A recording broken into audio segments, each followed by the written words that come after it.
going to meet tomorrow as a family, organised, demonstrating the determination to make every vote count. So there's a lot of opposition here, a lot of resistance by the anti-Maduro camp or anti-Maduro people in Venezuela. So what we're seeing, and on the streets, we've seen another statue pulled down. So there's a lot of dissent, resentment, or discontent on the streets of Venezuela at the moment.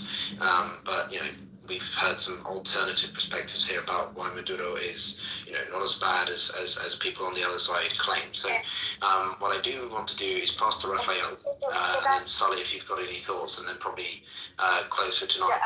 Go ahead, Rafael. Can I just say something? While we are speaking here, actually the efforts from Brazil, Mexico, and Colombia with Maduro and Maria Corina is to reestablish a recounting and review the whole situation. I just got this note. Thank you for...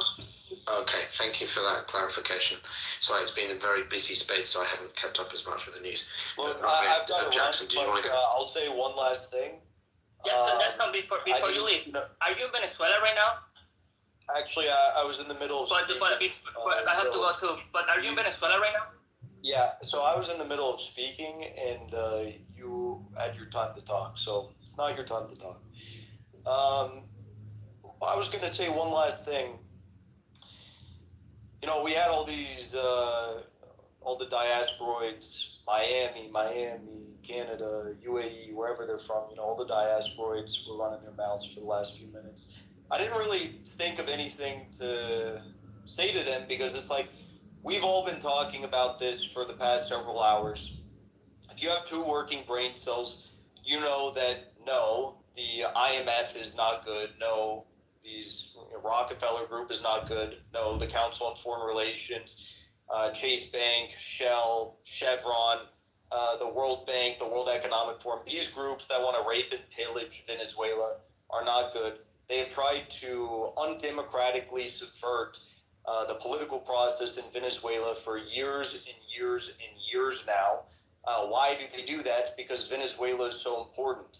If you didn't know, in 1943, Venezuela was providing 80% of their oil to the United Kingdom. The United Kingdom got 80% of their oil from Venezuela. It is an extremely valuable country because of the amount of oil that they have here, the amount of gold they have here, the amount of raw mineral resources that can be used for lithium batteries that they have here and other types of batteries that they have here.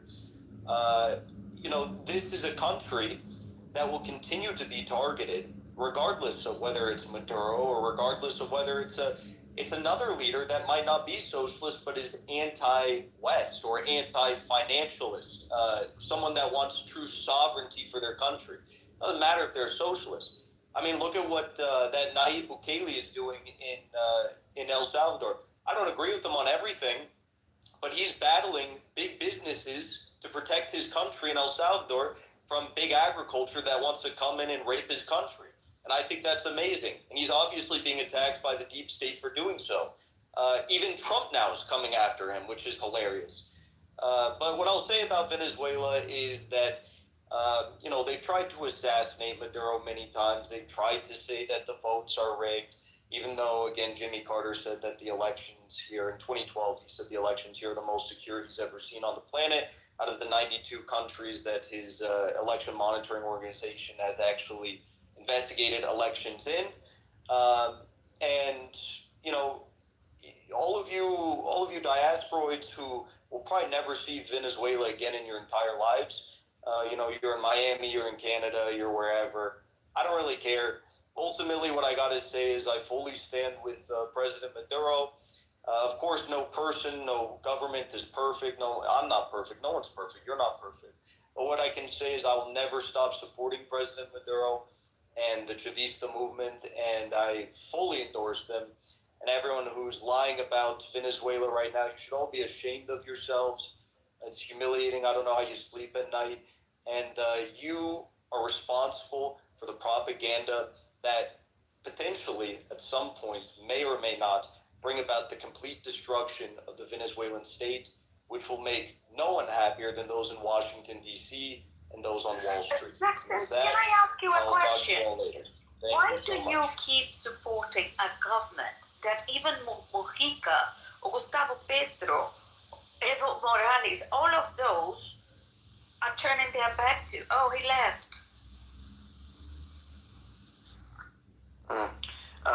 Well, thanks, Guta. I think it's a. I do want to go to Raphael for last comment and then Sully. But there was one update that I saw about an hour ago, which is Bukele, which he said, quote, "What we see, Venezuela has no other name than fraud. The official result has no relation to reality. It's obvious. We broke diplomatic relations with Maduro 4 years ago.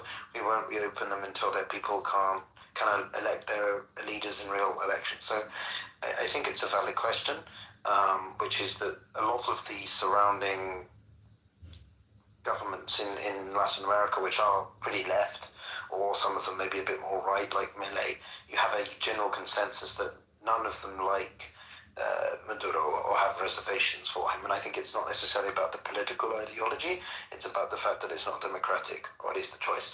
I mean, that's my personal opinion. I'm not trying to be biased, but yeah. So, I think that it could be a good point. But Raphael, what's your thoughts? And then we might probably begin to close for tonight. Sure, yeah. So, a couple things. How many people do we have here in the space right now? Okay, we have 5,532 right now. What you guys just heard, I think, pretty much validates everything that I just said. And honestly, with all due respect to the co-host, to the host, I think you guys really need to think long and hard about, if not the people you bring onto the stage, the kind of decorum that you're going to permit in what I think should be, I myself am a free speech maximalist, but there should be consequences to the type of the nature of the speech.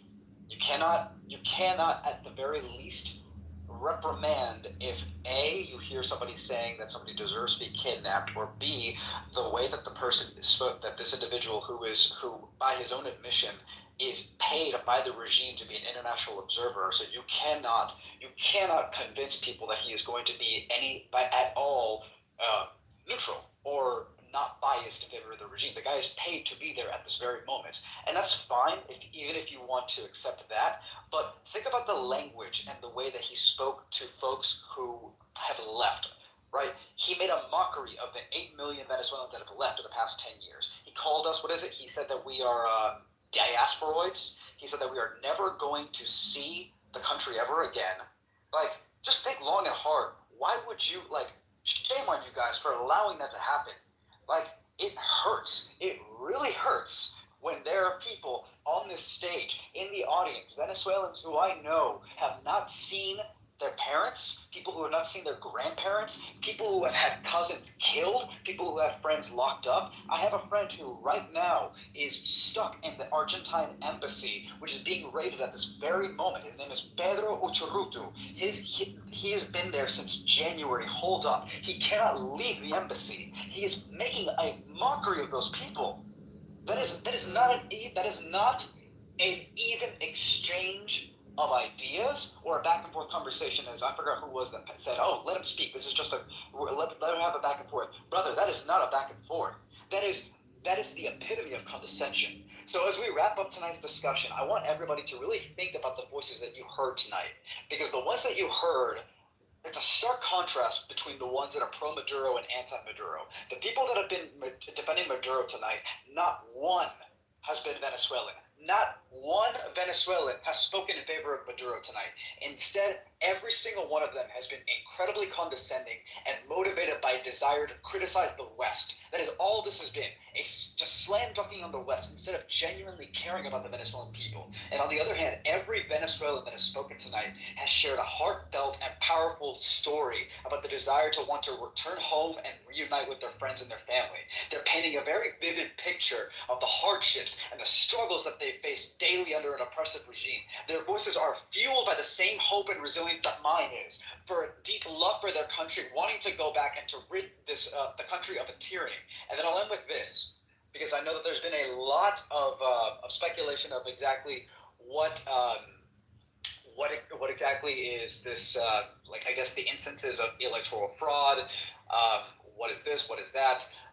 Remember that a lot of what you've heard tonight has been a a lot of falsification. I would highly recommend that you guys look at good sources, quality sources like Conflict News Worldwide, Caracas Chronicles, which is independently supported by journal or propped up by journalists, Venezuelan journalists that do quality work in English. Listen to Venezuelans. Yes, I understand that people are going to throw back at you. Well, not just Venezuelans can speak, and that's totally fine. If you are not Venezuelan, you have every right to speak about Venezuela. But again, think about the motives. If all you're doing is supporting Maduro because you want to slam dunk on the West, you don't care about Venezuela. You just care about trying to slam dunk on the West. And that is not a legitimate reason to support what is being described as one of the largest, most obvious instances of electoral fraud in political history. So I ask everybody to please reflect on this distinction, question the motives of those who back Maduro, and consider the true impact of his regime on the Venezuelan people. The Venezuelans that have spoken tonight are asking for your support. The videos that you are going to see tonight, if you follow me, if you follow any of the other Venezuelans, look at the videos of statues being toppled, of all the regime propaganda that's being torn down. Ask them why they're doing it. Don't ask people with a partisan political agenda that are just using Venezuela as a prop to try and slam dunk on the West. Because our struggle is not a political issue. It's a real fight for their lives. This is not LARPing. They're fighting for their rights, for their home, and for a better future. And with your help, just by learning what the real problem is and recognizing that there is one, we can make a difference and help them achieve the change that they so desperately have been yearning for. So everybody, thank you so much for being here tonight, for your willingness to listen to me, to other Venezuelan voices, supporters of the Venezuelan cause for restoring democracy in the country. Continue to stand with them, please. Thank you so much. Thanks, Raphael. Thank you, everyone. This is a highly volatile issue. It's incredibly rapidly unfolding as we speak. We've got tens of thousands of Venezuelans out on the streets in force. I'm not going to pretend I know what they're doing. It seems to me that they're pulling down statues of Hugo Chavez. That's some images that's been on Mario's account. There's a lot of debate here about how much support is good from the West, and there's been a lot of debate about how much it is good. Jackson and some other voices are very supportive of, not being too dependent on Western institutions. And I think in principle, Jackson has a fair point, which is that it's not wise to be indebted to any institution. Africa is a perfect example of a continent that became indebted to the IMF and the World Bank, and I think that that's a fair point. But I also think it's slightly different to what Venezuelans who have spoken here tonight have been arguing, but that's not my place to say. I've just tried to be a host. I know some of you haven't been happy with the space, and I do apologize for some of the conflicts during it, but we're all humans trying to deal with very volatile and emotional issues. So I encourage you to look at the newsletter, sign up on Mario's newsletter, look at his profile, engage with any speakers or people you resonated with, and we wish you all a peaceful evening and for Venezuela to come out of this as best as it can going forward. But we'll see you soon. Take care, everyone. Good night.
Is an insult to the animal world. I mean, all day Elon is posting about this Venezuela. I'm counting. Here's 10 of them so far, 11, 12, 13, 14, all day Elon Musk. And each one of these has between 10 to 30 million, 50 million impressions. This is huge. Elon Musk is taking a huge stand against what's happening in Venezuela. And it almost makes you wonder because, he has huge resources at his disposal, right? I imagine that he probably has very good, OPSEC intelligence that he can use to look into these things. And so if he's taking this huge of a stance against it, I imagine it's because he has it on good standing that those elections were completely rigged. Go ahead, Andy, give us your thoughts. Hi, Durjan. Thank you. Thank you for letting me up. As you know, I'm from Colombia, and I can give you a little insight and maybe a bit of a reason of why Elon is so interested in the whole Venezuela situation. And I think that this is something that might interest everybody in the U.S., especially since you're so worried about, what's happening in the border, how many people are coming in. I understand it's been around 8 million. I don't know if somebody can correct me during the Biden administration. And most of the people who are going into the US are a lot of Venezuelans and a lot of Colombians. And the whole reason is because we are being governed by socialists. And I mean socialists, and not like European socialists that, things kind of work. No, this is like people who just rob your country, and that's what happened to Venezuela. Chavez came into power in 1998. He got sick, and then he said, "Okay, so the person who's going to succeed me is Nicolás Maduro." Why does Elon Musk say, that pin post where he says "burro," whatever? It's because people used to say Maduro is a donkey. He's stupid. He's dumb, but he hasn't been that done because he's been in power. This is going to be his third term. And the thing is that, these people have absolutely destroyed their whole productive system. They destroyed their oil economy. They were producing around 3 million barrels a day, and they went down to around 500,000. And their oil is really thick. It's very difficult. They can't sell it to everybody. It's difficult to process. And they basically, what they did is they condemned Venezuelan people to poverty. I mean, Venezuela was one of the richest countries in the world. And right now, when you see Venezuelans, it's just absolutely depressing. I mean, so many of them came into Colombia. It's around 4 million Venezuelans have come in here, and you can see them. I mean, it's so sad. It's they're away from their family, and unfortunately, there's another thing that is happening is that at first it's a migration that is nice, and you tend to open your arms. It's like, okay, because you feel sorry for them. But then when people start, not having the opportunities, what happens? Well, they go into crime, and that's why you see in the U.S. really dangerous people, like, and they are from gangs. It's called Tren de Aragua. These guys are so bad. They're so dangerous, and that's why I think that the U.S. should care. And while Trump was in power, and I'm gonna finish with this, he was great in the sense that he wasn't open arms with people like Maduro or with the Castro brothers in Cuba. And when Biden came in power, what did he do? Just before the elections, he lifted the sanctions he had on Venezuela. So he just, took the pressure off. And the U.S. also had a very high prisoner, a high interested prisoner for Maduro. This is a guy who has, his money and everything. This is, oh my God, I can't even start to explain who this guy is. And he gave him to Maduro. So all the pressure came off just before the election. So what did Maduro do? Maria Corina Machado was supposed to be the candidate. So what they did is they sanctioned her so she couldn't run. She couldn't run, so then she picked another person, to be in the ballot, and they sanctioned her too. So then she picked the other one, who's this guy, who actually did win. The election was absolutely rigged. There was an exit poll yesterday that gave Edmundo Gonzalez like a 70% advantage over Maduro, and that's what happened. It's happening right now. So when you see me, here in Colombia supporting Trump, and I support him so much, and I've supported him forever, it's just because I know he is not horrible to Latin America. He does not open his arms to communism, because that ends up, it ends up, it affects us, and it ends up, and it affects you too at the end. That's what's happening at the border. So that was it, Jim. Thank you. Yeah. Right on. Yeah, I thank you for sharing that, because I think that, especially for us Americans, we don't understand how the nuances of how this is occurring, and how it's occurring internationally, right? We're seeing the same playbook happen in all of these countries. In Brazil, we've had people from Colombia come up and describe the same instances occurring. And I think it's important that we know that these socialist countries, and what you were saying about the immigrants that are coming here, the illegal immigrants, they're running from the policies and the tyranny of these leaders, and then they're forced. They don't. Obviously, they're not. They resort to crime. In a lot of cases, I would argue that a lot of them are already criminals before they come here. Some of these countries are emptying out their prisons and sending them here into the United States. Venezuela for sure. For sure, they're doing that, and they've been doing that. And you can't imagine our situation right now in Colombia. It's ridiculous. I mean, we've had, oh my God, 60 years of guerrillas and so many things, and now on top of that, we have all these very powerful, and they're narcos too. They're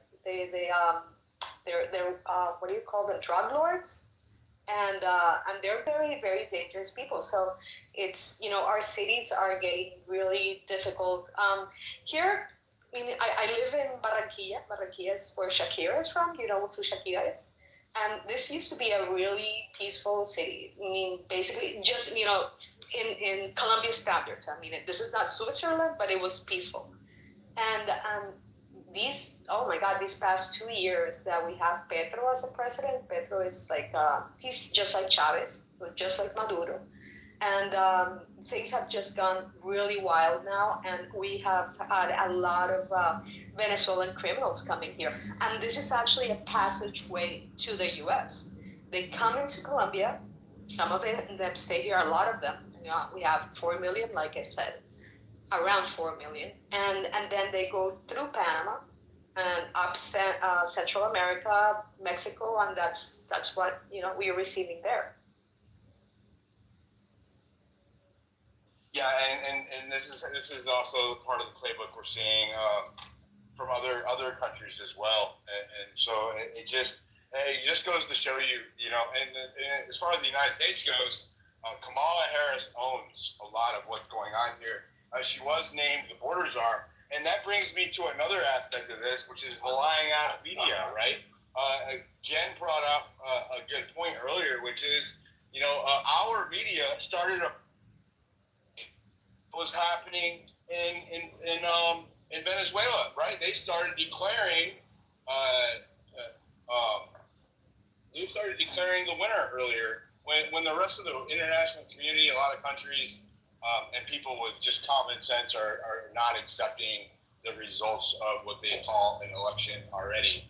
And so, with the Kamala Harris, right, they started to try to divorce her from the name of border czar. Almost immediately after she was named the presumptive nominee, they immediately started trying to divorce her from the title of border czar, because they know that she has ownership in this atrocity that's occurring in our republic.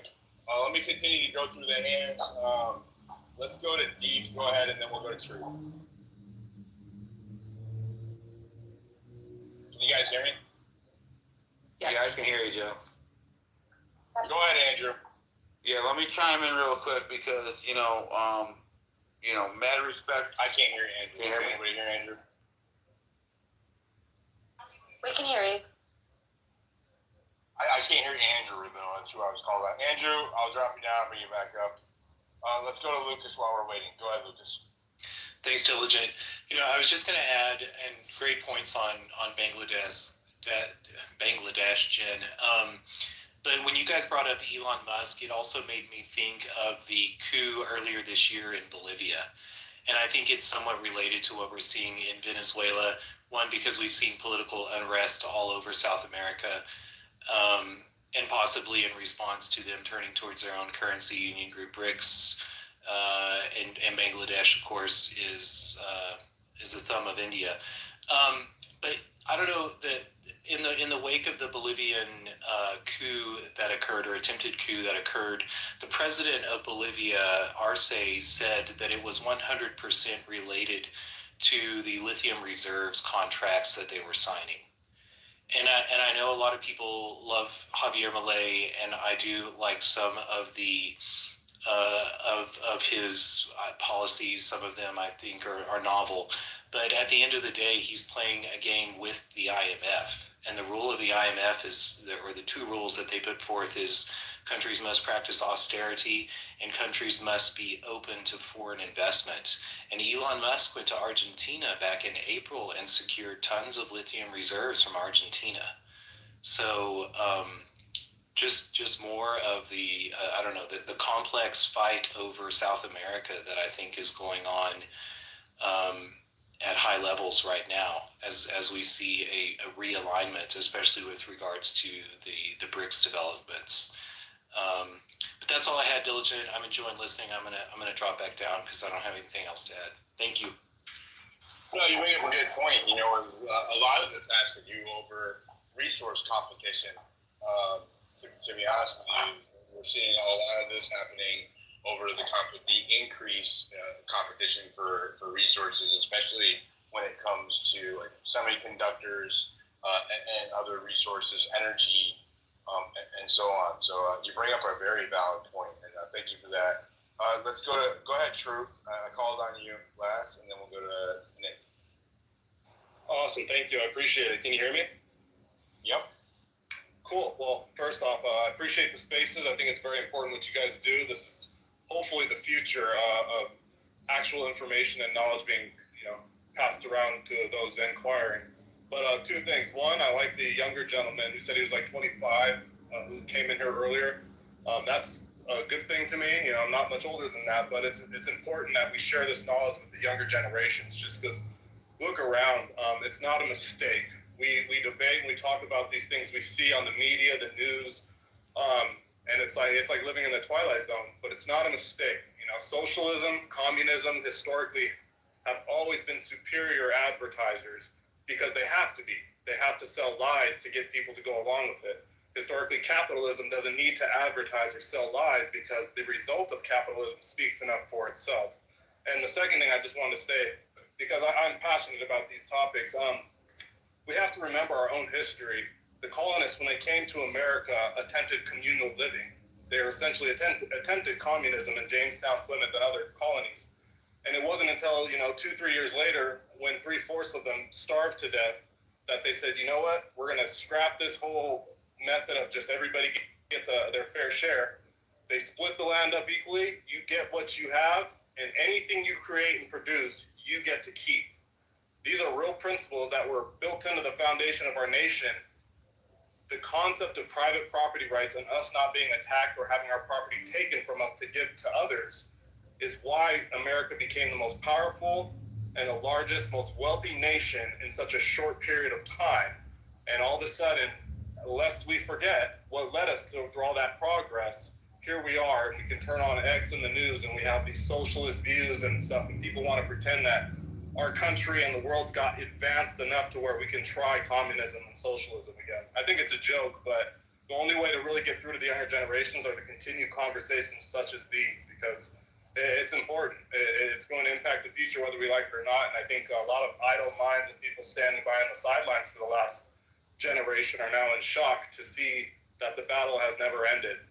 Attacks on private property, individuals who don't respect or even believe that your average people should be able to own private property have never ended that attack. So thank you guys, and I'll be quiet now. Thank you. No, that was amazing. I 100% agree with you. I would reinforce that with, I think that the generations, maybe 3 generations ago, they didn't continue on the fight against communism enough. I thought that there was a little bit, I don't know, maybe I'm wrong. Maybe it was designed, maybe it was intentional at some level, but they stopped teaching us about the horrors of communism at scale. And we're living in the result where people think it's acceptable. Once again, we saw that yesterday. Creative protests in New York City and in Philadelphia. I appreciate that. One last thing, it's not a mistake for anybody wondering. After the fall of the wall and communist Soviet Russia essentially failed, the Marxists and communists at the time saw that liberalism and what modern liberalism in America was becoming more popular. And so they just changed the name. That's what socialists and communists do. They understand if you can control the dialogue and the definitions to words, you can essentially control how people think and what they talk about. Nailed it. Go ahead, Sally, jump in, and then we'll go to Nick. I just posted a thread that I did probably like 5 months ago. It's called Operation Condor South of the Border. I'm not going to explain what it is. You guys can go read it. I spent like 18 hours researching and trying to put pictures with slides together. But it explains the coups that have taken place in South America during the 70s and 80s. Thanks for that, Sally. Go ahead, Nick. Hey, thanks. Can you hear me? Yep. Cool. I just think it's, you could look at Venezuela and you can see what happens when you start, nationalizing everything and giving out everything for free, and everybody's going to make less money, right? All the talent wants to go to the West because they can have the best chance of living. And then you have these countries that try to they can't have any good talent. So they have the most oil on the planet and they're squandering it. So you could have a great product or a great company, like let's say Apple or something, but if you're not running it right, it'll still fall apart. And I think it's gonna spread. I don't know. I think this is just we're seeing what's been happening there for obviously years, a decade. So again, I think it's gonna be a real interesting 3 or 4 years in South America in general is falling apart. Yeah, I tend to agree with you. I want to go to Space Liberado because, he's Brazilian. He's experienced this happening in his own country. I just kind of want to get your thoughts on all of this. Hey, what's up, man? Hey, what's up, brother? I'm doing good. Well, what happened in Venezuela, it's what has been happening in Brazil for a while, and they have a particular thing that's happening that I don't think people are talking about a lot, but if you put in comparison to Brazil, in Venezuela they have the electronic machines and they also have the paper, and they have this big fraud happening. It's rigged. The election is rigged, and they have 2 methods of verification. They have the electronic machines and they also have the papers. In Brazil, we just have the electronic machine. So just think about it. And what's happening right now is we have an ambassador that's from Brazil that's right now in Venezuela. His name is Celso Marin, and he's trying to talk. So just so you guys know how bad this is in South America, he's trying to talk to Maria Corina, which is the opposition.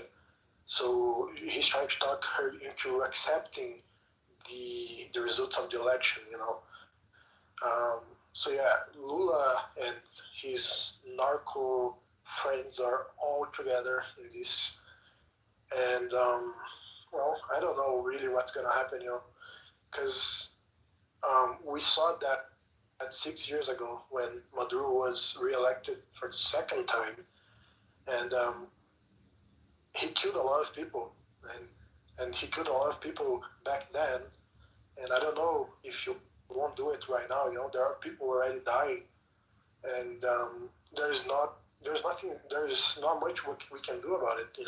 Like we have the Brazilian government not saying anything. We have I don't know if Biden said something. Did Biden say something about it, or was just the secretary?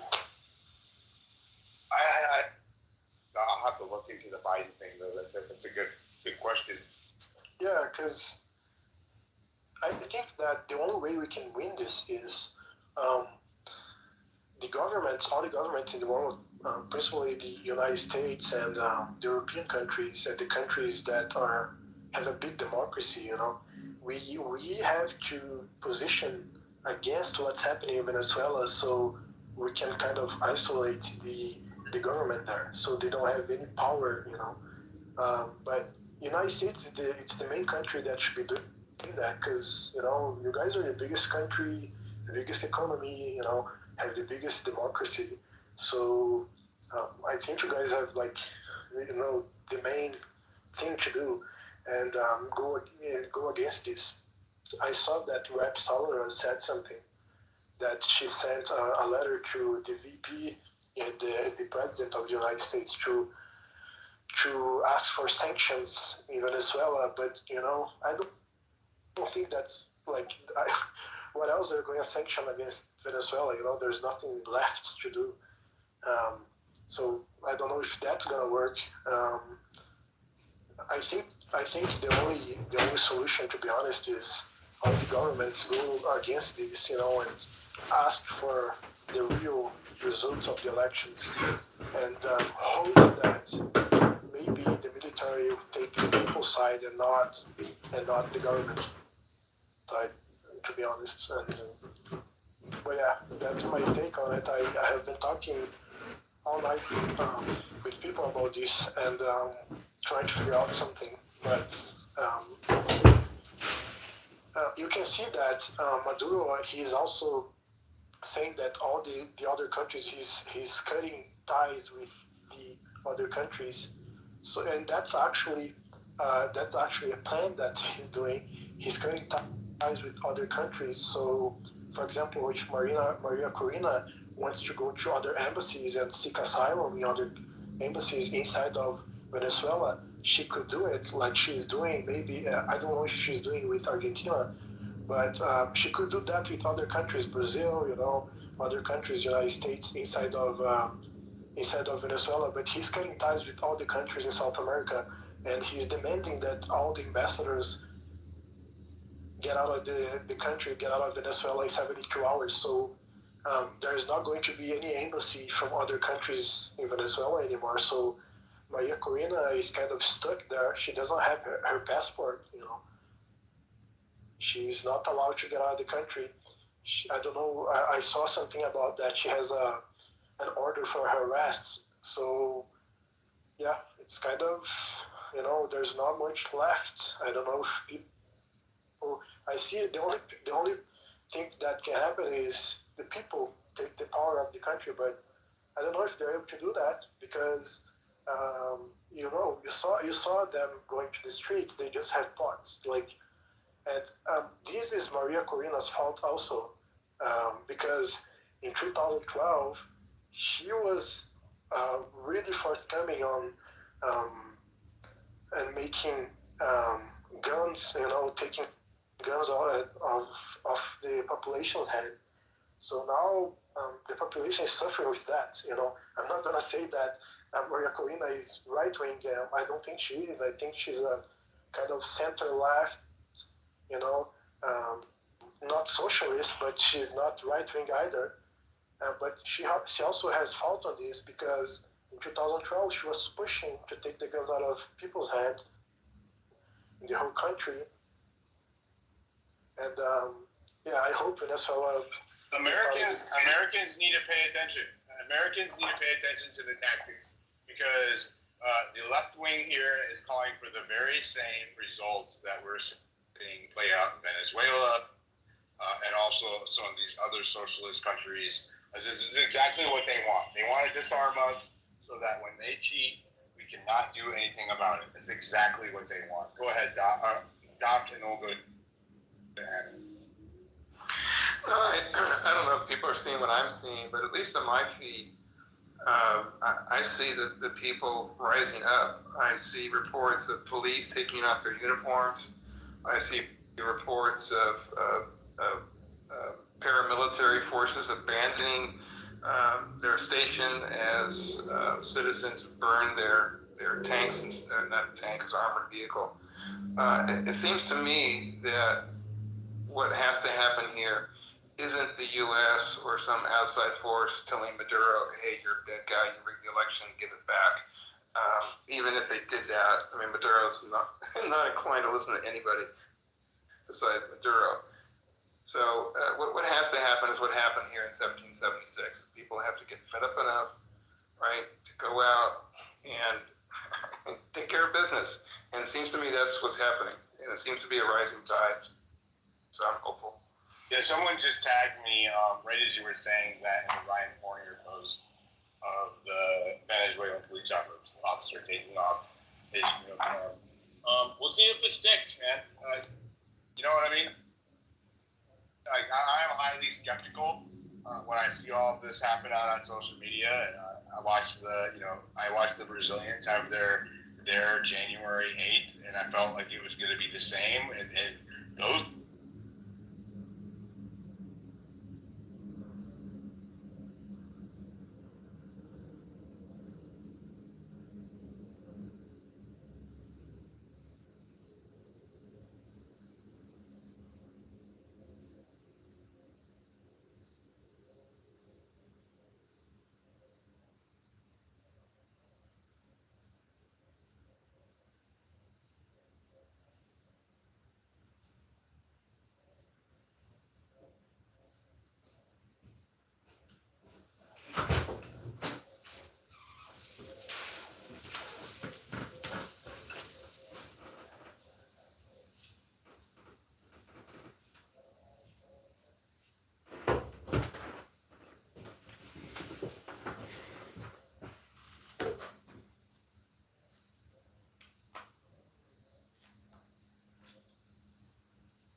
is not which is.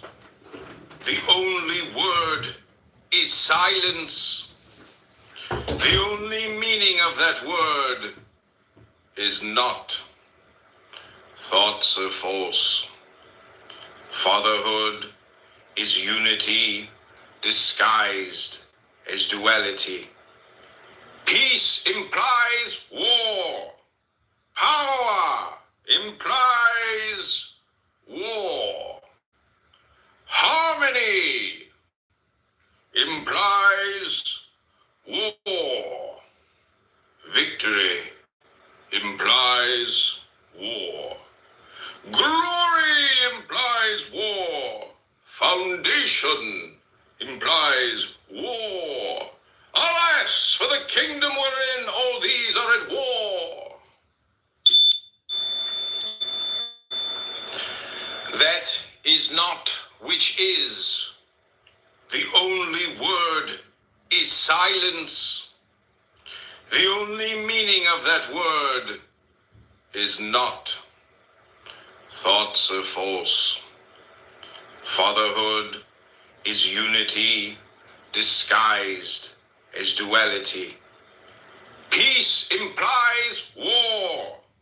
Power implies war.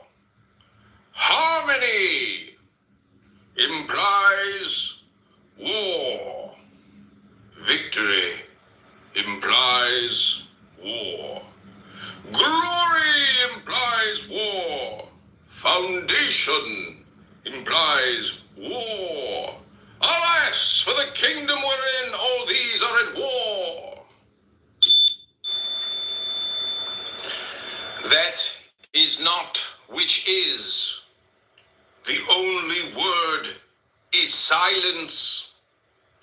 The only meaning of that word is not. Thoughts are false. Fatherhood is unity disguised as duality. Peace implies war. Power implies war. Harmony implies war. Victory implies war. Glory implies war. Foundation implies war. Alas, for the kingdom wherein all these are at war. That is not which is.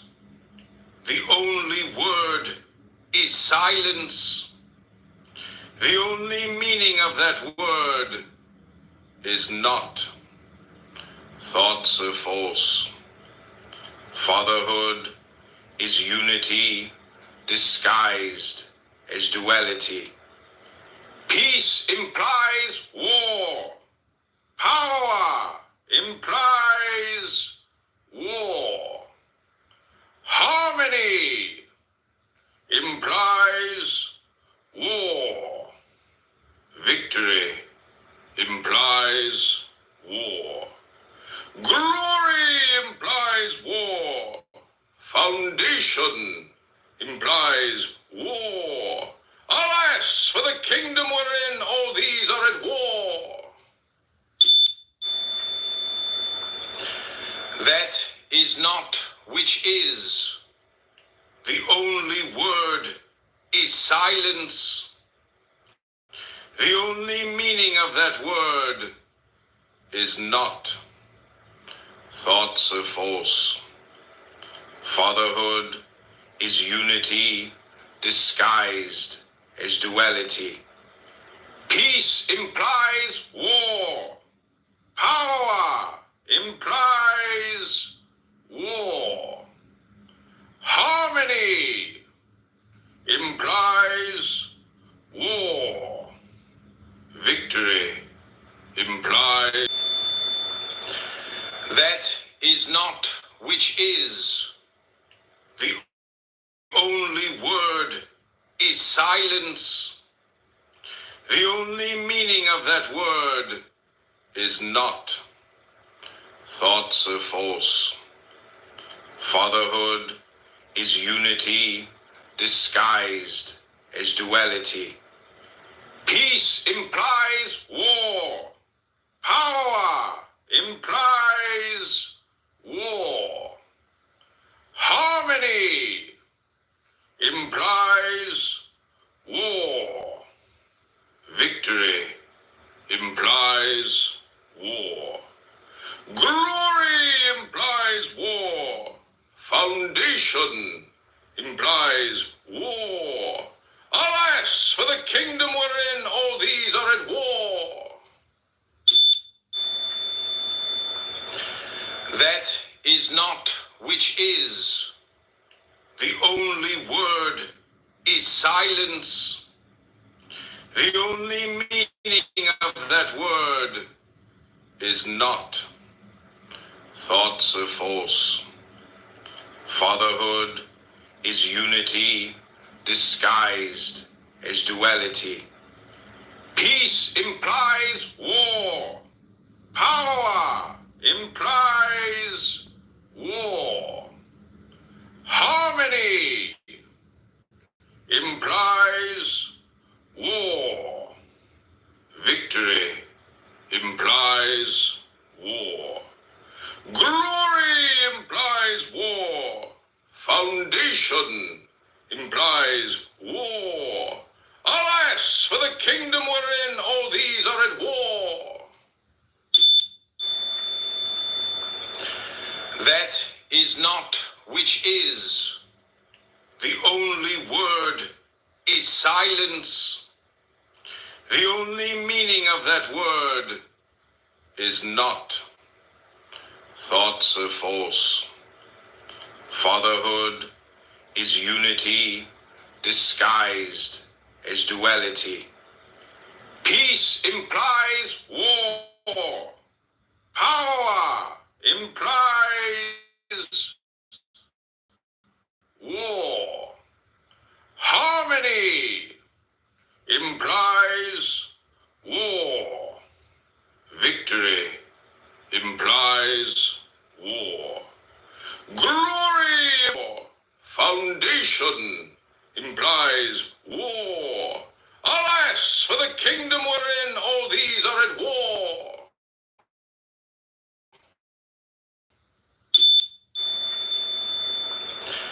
That is silence. The meaning of that word is not. Thoughts are false. Fatherhood is unity disguised as duality. Peace implies war. Power implies war. Harmony implies war. Victory implies war. Glory implies war.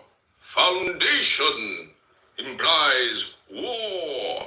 Alas, for the kingdom wherein all these are at war. That is not which is. The only word is silence. The only meaning of that word is not. Thoughts are false. Fatherhood is unity disguised as duality. Peace implies war. Power implies war. Harmony implies war. Victory implies war. Glory implies war. Foundation implies war. Alas, for the kingdom wherein all these are at war. That is not which is. The only word is silence. The only meaning of that word is not. Thoughts are false. Fatherhood is unity disguised as duality. Peace implies war. Power implies war. Harmony implies war. Alas, for the kingdom wherein all these are at war. That is not which is. The only word is silence. The only meaning of that word is not. Thoughts are false. Fatherhood is unity disguised as duality. Peace implies war. Power implies war. Harmony implies war. Victory implies war. Glory implies war. Foundation implies war. Alas, for the kingdom wherein all these are at war. That is not which is. The only word is silence.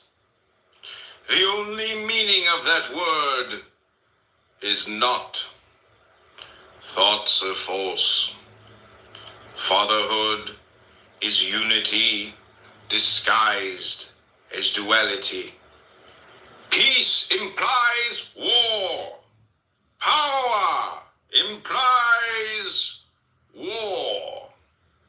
Harmony implies war. Victory implies war. Glory implies war. Foundation implies war. Alas, for the kingdom wherein all these are at war. That is not which is. The only word is silence. The only meaning of that word is not. Thoughts are false.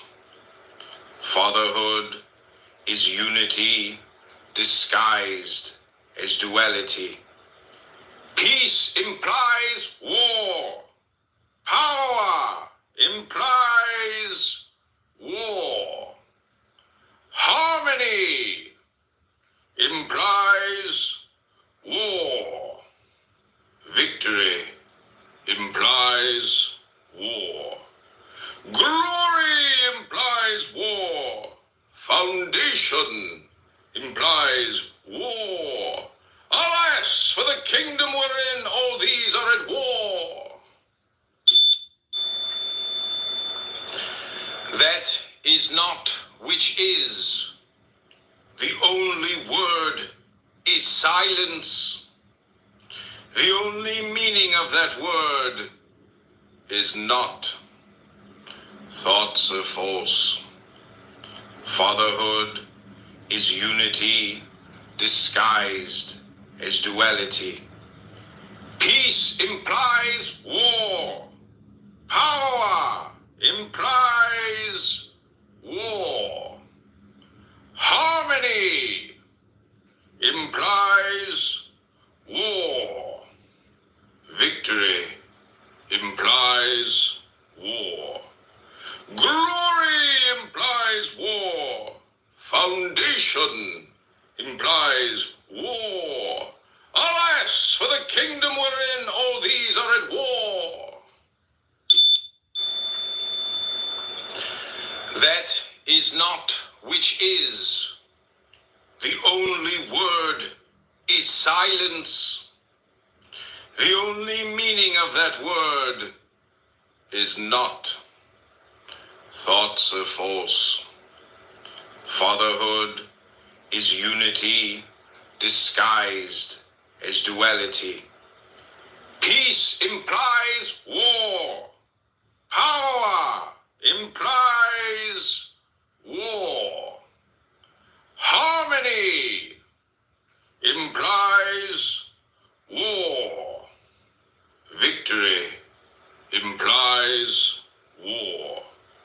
Glory implies war. Foundation implies war. Alas, for the kingdom wherein all these are at war. That is not which is.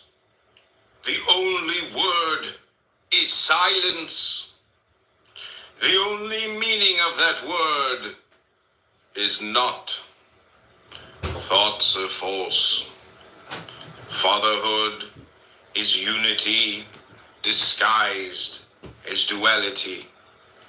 Peace implies war. Power implies war. Harmony implies war. Victory implies war. Glory implies war. Foundation implies war. Alas, for the kingdom wherein all these are at war.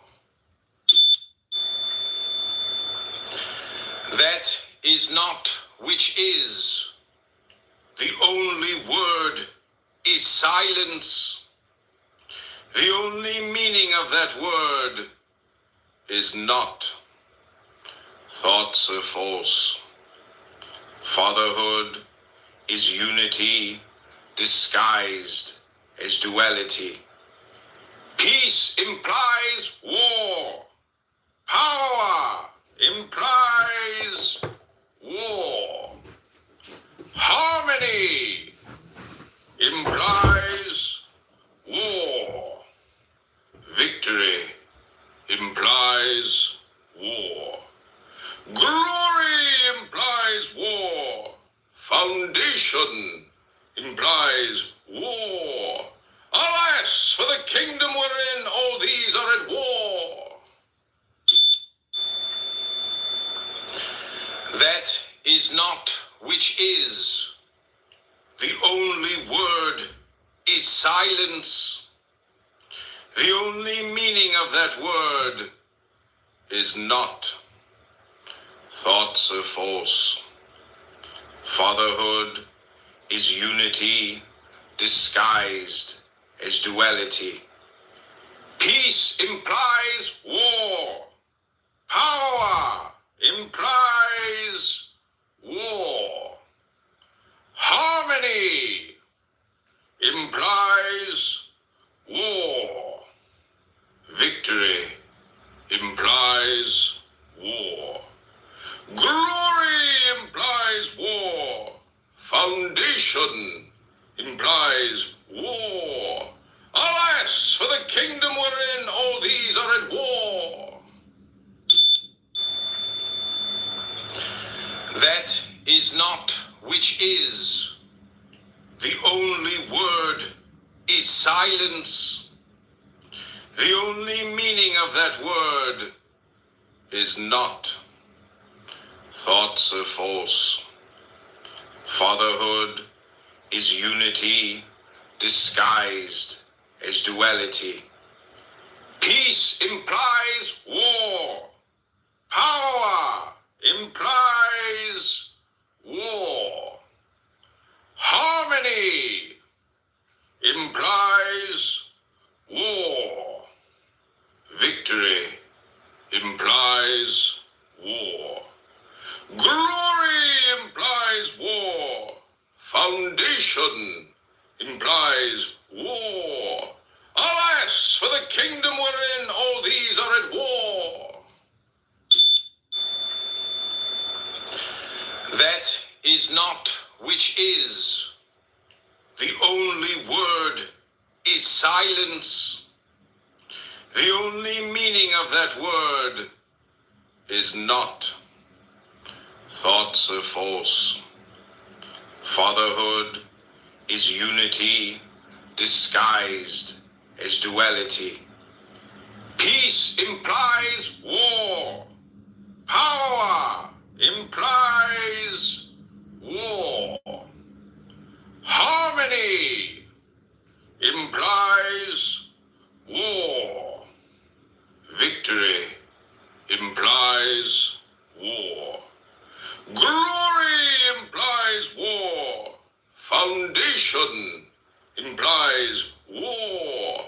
Alas, for the kingdom wherein all these are at war. That is not which is. The only word is silence. The only meaning of that word is not. Thoughts are false. Fatherhood is unity disguised as duality. Peace implies war. Power implies war. Harmony implies war. Victory implies war. Glory implies war. Foundation implies war. Alas, for the kingdom wherein all these are at war. That is not which is. The only word is silence. The only meaning of that word is not. Thoughts are false. Fatherhood is unity disguised as duality. Peace implies war. Power implies war. Harmony implies war. Victory implies war. Glory implies war. Foundation implies war. Alas, for the kingdom wherein all these are at war. That is not which is. The only word is silence. The only meaning of that word is not. Thoughts are false. Fatherhood is unity disguised as duality. Peace implies war. Power implies war. Harmony implies war. Victory implies war. Glory implies war. Foundation implies war. Alas, for the kingdom wherein all these are at war. That is not which is. The only word is silence. The only meaning of that word is not. Thoughts are false. Fatherhood is unity disguised as duality. Peace implies war. Power implies war. Harmony implies war. Victory implies war. Glory implies war. Foundation implies war. Alas, for the kingdom wherein all these are at war. That is not which is.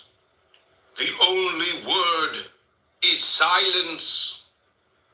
The only meaning of that word is not. Thoughts are false. Fatherhood is unity disguised as duality. Peace implies war. Power implies war. Harmony implies war. Victory implies war. Glory implies war. Foundation implies war. Alas, for the kingdom wherein all these are at war. That is not which is. The only word is silence. The only meaning of that word is not. Thoughts are false. Fatherhood is unity disguised as duality. Peace implies war. Power implies war. Harmony implies war. Victory implies war. Glory implies war. Foundation implies war. Alas, for the kingdom wherein all these are at war. That is not which is. The only word is silence. The only meaning of that word is not. Thoughts are false. Fatherhood is unity disguised as duality. Peace implies war. Power implies war. Harmony implies war. Victory implies war. Glory implies war. Foundation implies war. Alas, for the kingdom wherein all these are at war. That is not which is. The only word is silence. The only meaning of that word is not. Thoughts are false. Fatherhood is unity disguised as duality. Peace implies war. Power implies war. Harmony implies war. Victory implies war. Glory implies war. Foundation implies war. Alas, for the kingdom wherein all these are at war. That is not which is. The only word is silence. The only meaning of that word is not. Thoughts are false. Fatherhood is unity disguised as duality. Peace implies war. Power implies war. Harmony implies war. Victory implies war. Glory implies.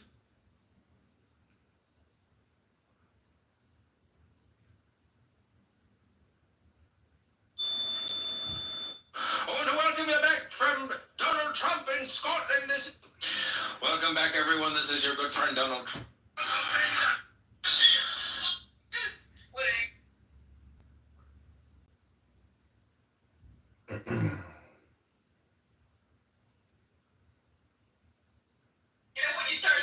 How much was it?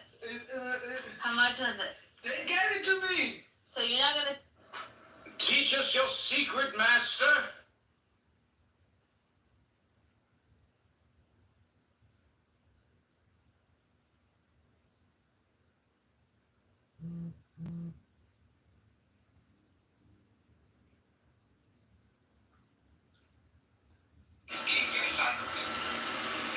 I don't care what anyone says. Good people get top.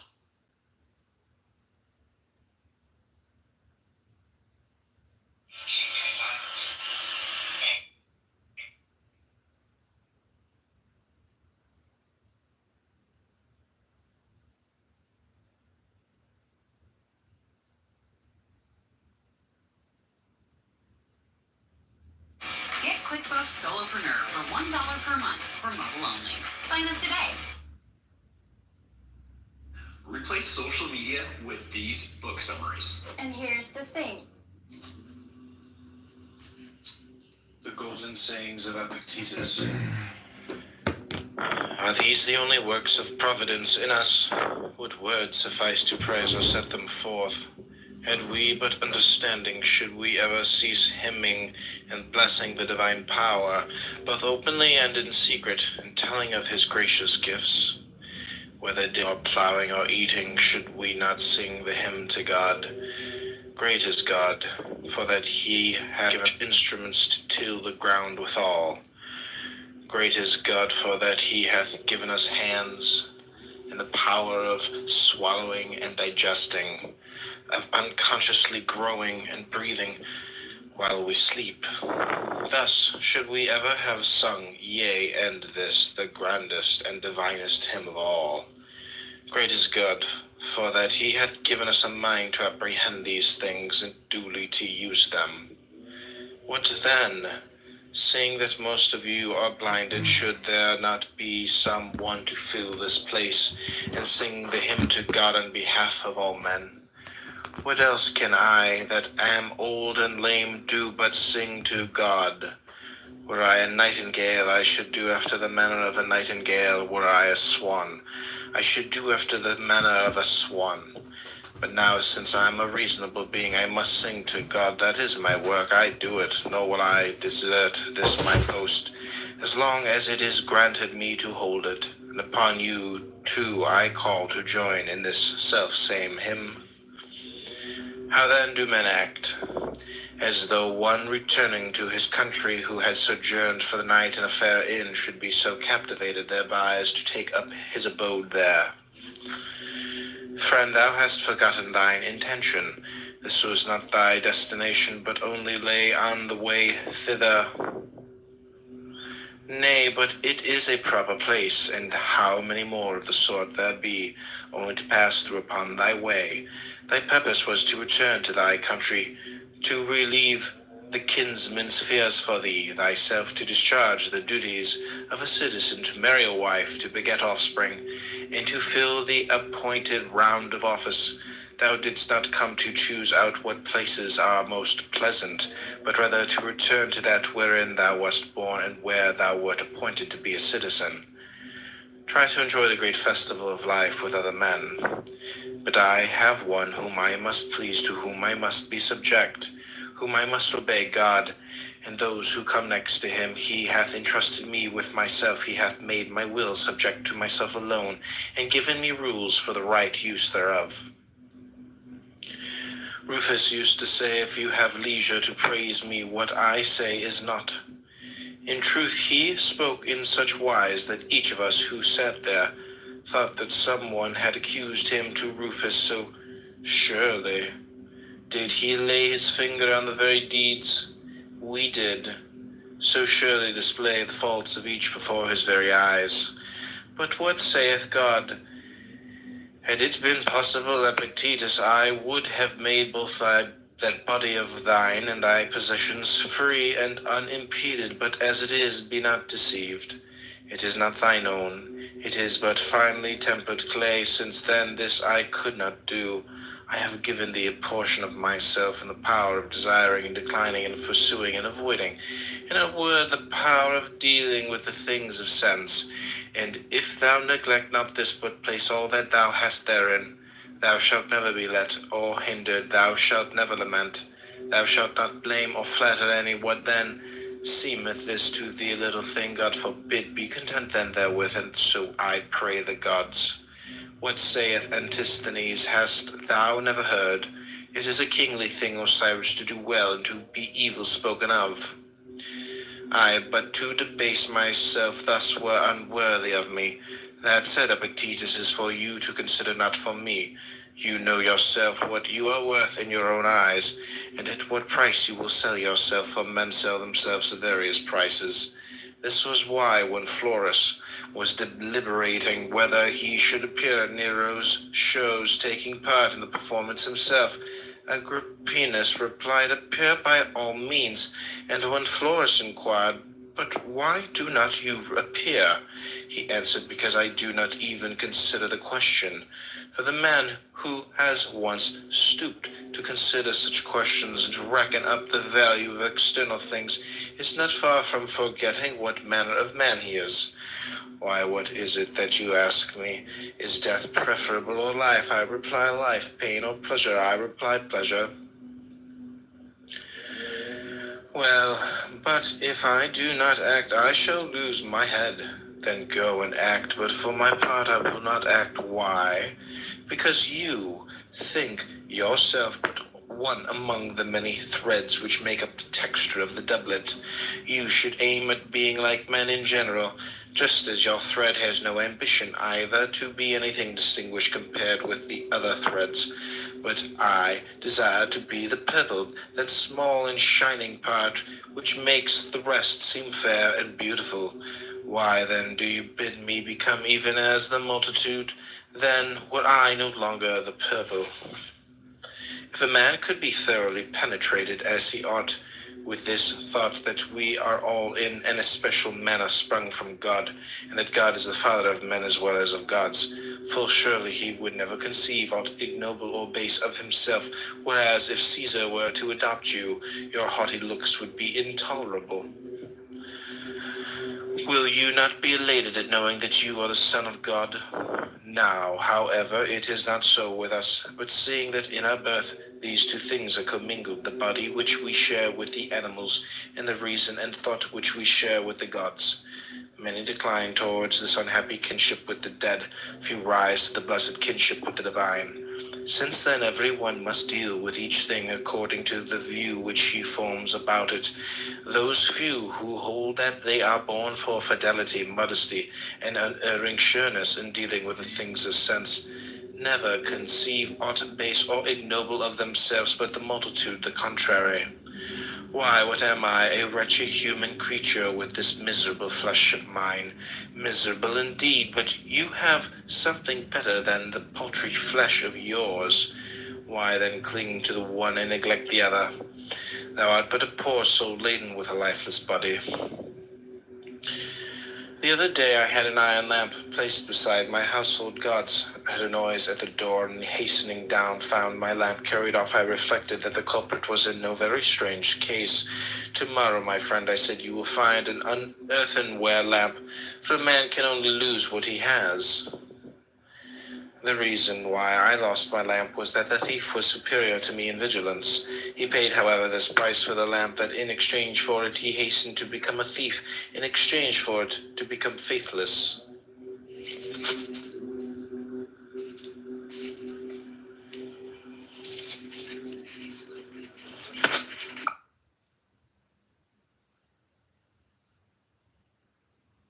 Children, but as they, when they weary of the game, cry, "I will play no more," even so, when thou art in the like case, cry, "I will play no more," and depart.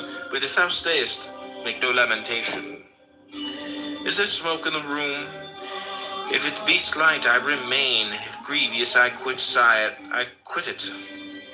For you must remember this, and hold it fast. The door stands open. You shall not dwell at Nicopolis, well and good, nor at Athens. And I will not dwell at Athens either, nor at Rome either. You shall dwell in Gyara. Well, but to dwell in Gyara seems to me like a grievous smoke. Depart to a place where none can forbid me to dwell. that habitation is open to all.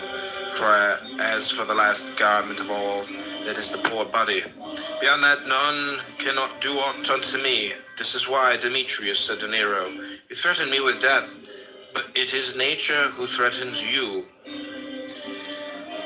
The beginning of philosophy is to know the condition of one's own mind. If a man recognizes that this is in a weakly state, he will not then want to apply it to questions of the greatest moment, as it is men who are not fit to swallow even a morsel, buy whole treatises and try to devour them.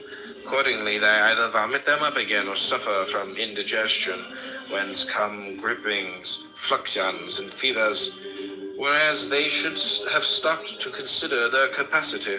In theory, it is easy to convince an ignorant person. In actual life, men not only object to offer themselves to be convinced, but hate the man who has convinced them.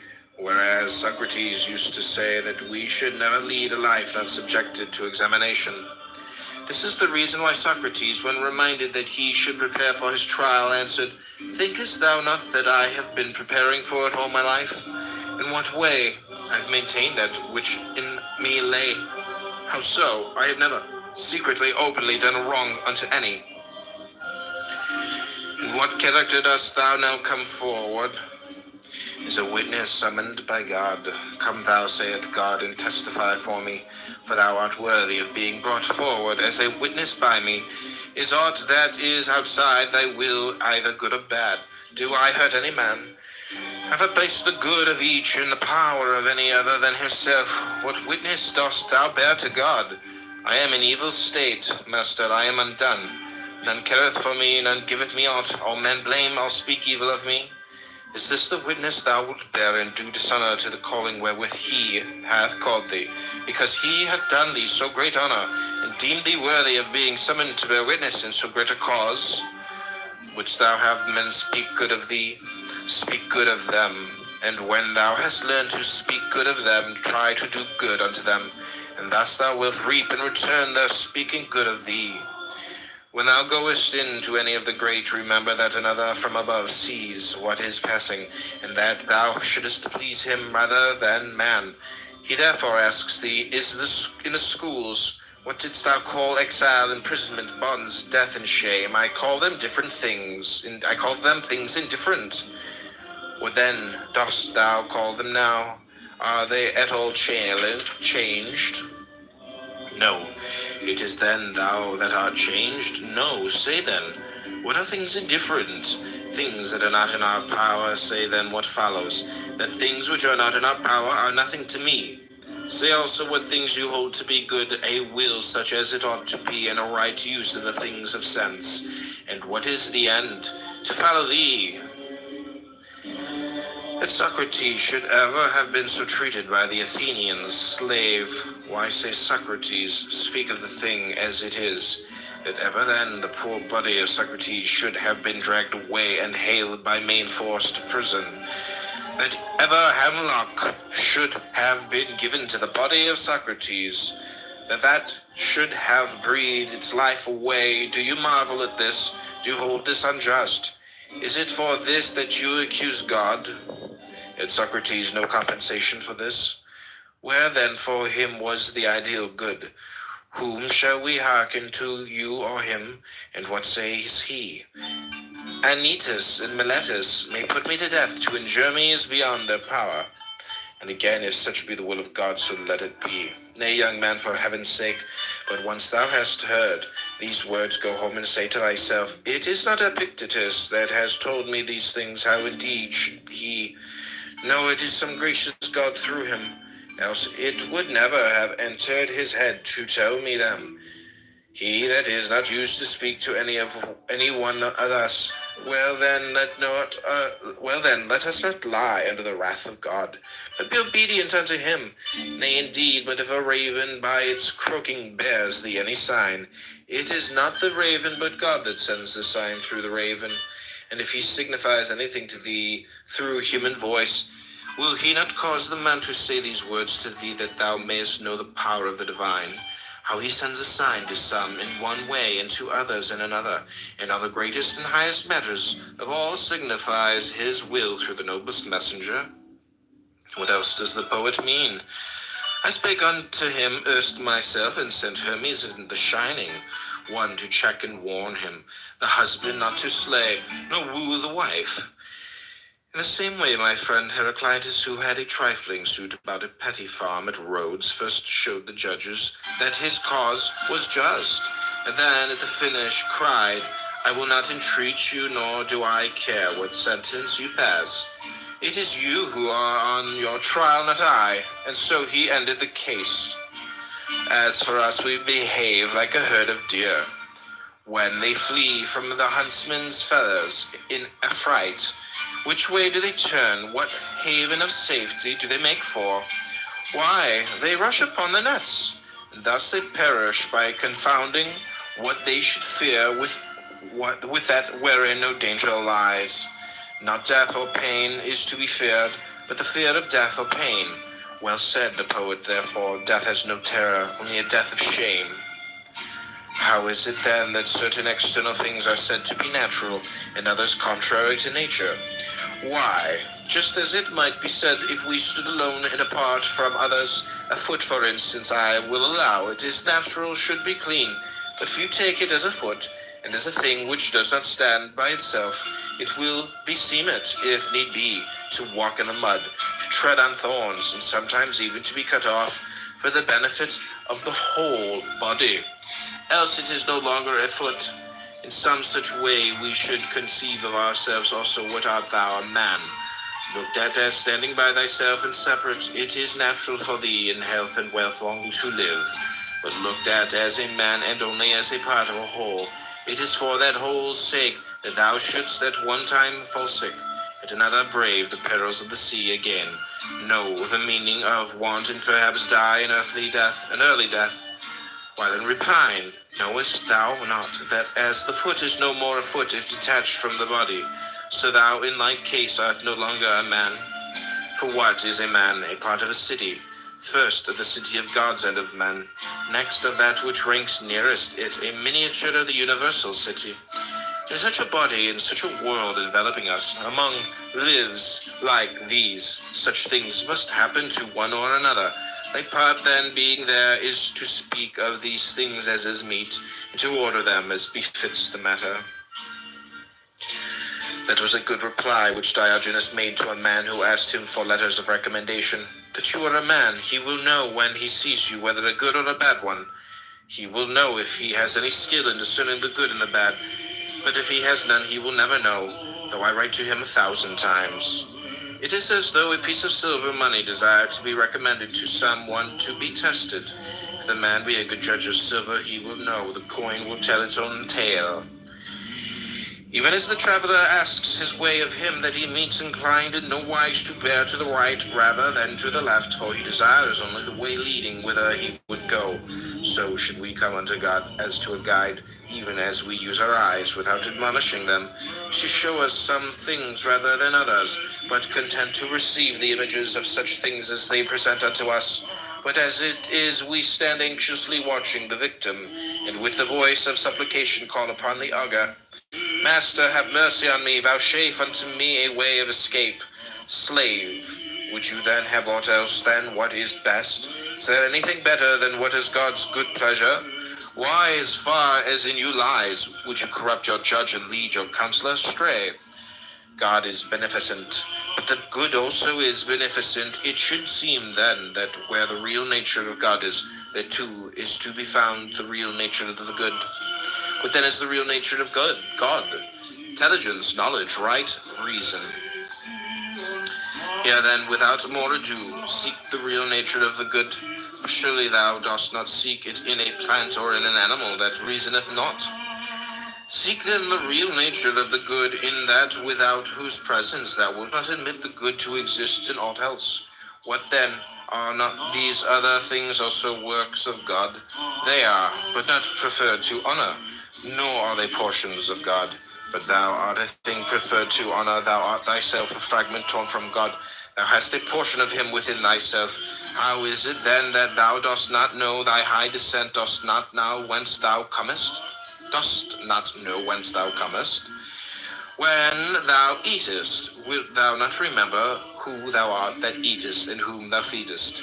In intercourse, in exercise, in discussion, knowest thou not that it is a God whom thou feedest, a God whom thou exercisest, a God whom thou bearest about with thee, O miserable?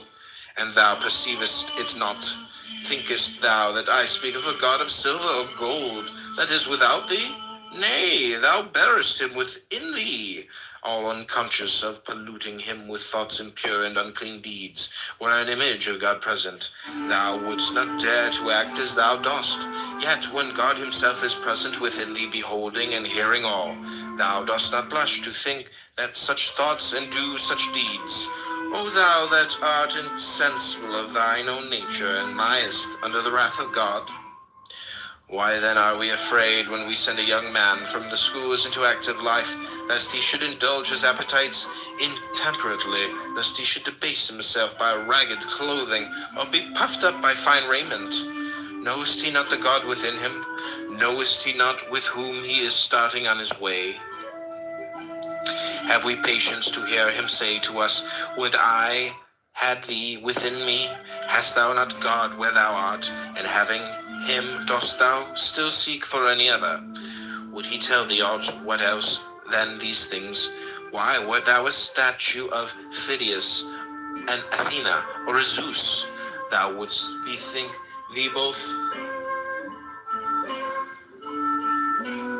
of thyself and thine artificer.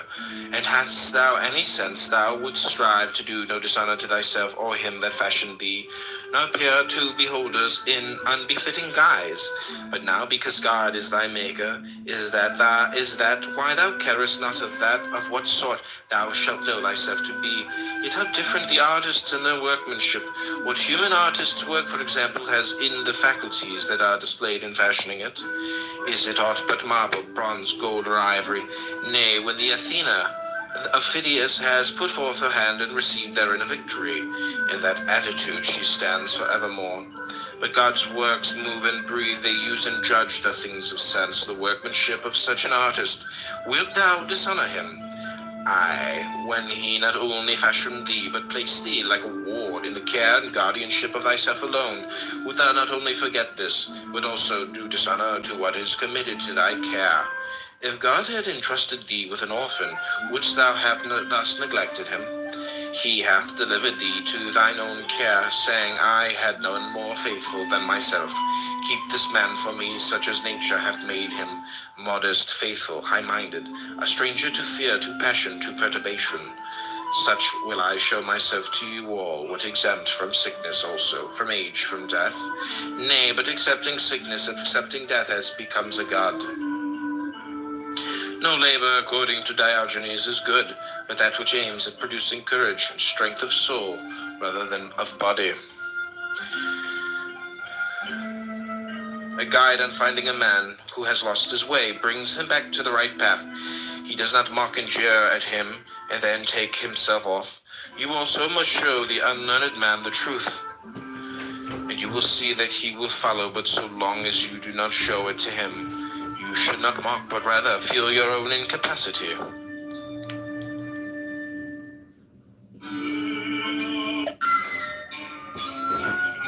It was the first and most striking characteristic of Socrates never to become heated in discourse, never to utter an injurious or insulting word.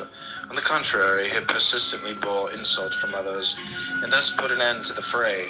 If you care to know the extent of his power in this direction, read Xenophon's Banquet, and you will see how many quarrels he put an end to. That is why the poets are right in so highly commending this faculty. Quickly and wisely, with all, even bitter feuds, would he settle. Nevertheless, the practice is not very safe at present, especially in Rome. One who adopts it, I need not say, ought not to carry it out in an obscure corner, but boldly accost, if occasion serve some personage of rank or wealth.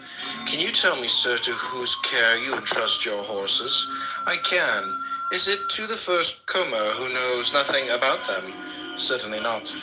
Well, what of the man who takes care of your gold, your silver, or your raiment? He must be experienced also. And your body? Have you ever considered about entrusting it to anyone's care? Of course I have. And no doubt to a person of experience as a trainer, a physician, surely. Are these things the best you possess, or have you anything more precious? What can you mean? I mean, that which employs thee, which weighs all things, which takes counsel and resolve. Oh, you mean the soul. You take me rightly, I do mean the soul. By heaven, I hold that far more precious than all else I possess. Can you show me, then, what care you bestow on the soul? For it can scarcely be thought that a man of your wisdom and consideration in the city would suffer your most precious possession to go to ruin through carelessness and neglect. Certainly not. Well, do you take care of it yourself? Did anyone teach you the right method, or did you discover it yourself? Now here comes in the danger. First, the great man may answer, why, what is it that to you, my good fellow? Are you my master? And then, if you persist in troubling him, may raise his hand to strike you. It is a practice of which I was myself warm admirer until such experiences as these befell me. When a youth was giving himself airs in the theatre and saying, I am wise, for I have conversed with many wise, Epictetus replied, I too have conversed with many rich men, yet I am not rich. We see that a carpenter becomes a carpenter by learning certain things, like that of a pilot, by learning certain things becomes a pilot. Possibly also in the present case, the mere desire to be wise and good is not enough. It is necessary to learn certain things. This is then the object of our search. The philosophers would have us first learn that there is a God, and that his providence directs the universe. Further, that to hide from him not only one's acts, but even one's thoughts and intentions is impossible. Secondly, what the nature of God is, whatever the nature is discovered to be, the man ease and his might to made like unto him. If the divine is faithful, he also must be faithful. If free, he also must be free. If beneficent, he also must be beneficent. If magnanimous, he also must be magnanimous. Thus, as an imitator of God, must he follow him in every deed and word. If I show you that you lack just what is most important and necessary to happiness, that hitherto your attention has been bestowed on everything rather than that which claims it most, and to crown all, that you know neither what God nor man is, neither what God nor evil is, why, that you are ignorant of everything else, perhaps you may bear to be told, but to hear that you know nothing of yourself, how could you submit to that? How could you stand your ground and suffer that to be proved? Clearly not at all. You instantly turn away in wrath. Yet what harm have I done you? Unless indeed the mirror harms the ill-favored man by showing him to himself just as he is, unless the physician can be thought to insult his patient when he... Do you suppose there is nothing new? Why, you have a fever, eat nothing today and drink only water. Yet no one says what an insufferable man. Your desires are inflamed, your instinct action are weak and low, your aims are inconsistent, your impulses are not in harmony with nature, your opinions are rash and false. He forthwith goes away and complains that you have insulted him. Our way of life resembles a fair. The flocks and herds are passed along to be sold, and the greater part of the crowd to buy and sell. But there are some few who come only to look at the fair, to inquire how and why it is being held, upon what authority and with what object. So too, in this great fair of life, some, like the cattle, trouble themselves about nothing but the fodder. Know all of you, who are busied about land, slaves, and public posts, that there are nothing but fodder. Some few things are attending the fair, who love to contemplate what the world is, what he that administers it. Can there be no administrator? Is it possible that while neither city nor household could endure even for a moment without one to administer and see to its welfare, this fabric so fair, so vast, should be administered in order so harmonious, without a purpose, and by blind chance? There is therefore an administrator. What is his nature, and how much and how does he administer? Who are we that are his children, and what work were we born to perform? Have we any close connection or relation with him or not? Such are the impressions of the few of whom I speak, and further they apply themselves solely to considering and examining the great assembly before they depart. While they are derided by the multitude, so are the lookers-on by the traders. Aye, and if the beasts had any sense, they would deride those who thought much of anything but fodder. I think I know now, but I never knew before, the meaning of the common saying, a fool you can neither bend nor break. Pray heaven I may never have a wise fool for my friend. There is nothing more intractable, my resolve is fixed.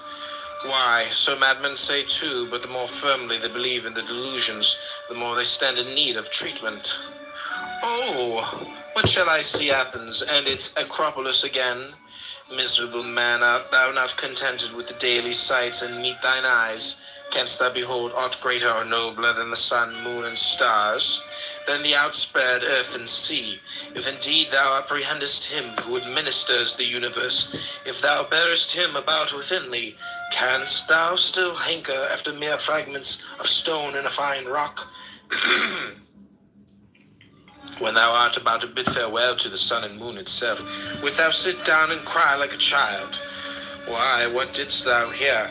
What didst thou learn? Why didst thou write thyself down a philosopher when thou mightest have written what was the fact, namely, I have made 1 or 2 compendiums, I have read some works of Chrysippus, and I have not even touched the hem of philosophy's robe.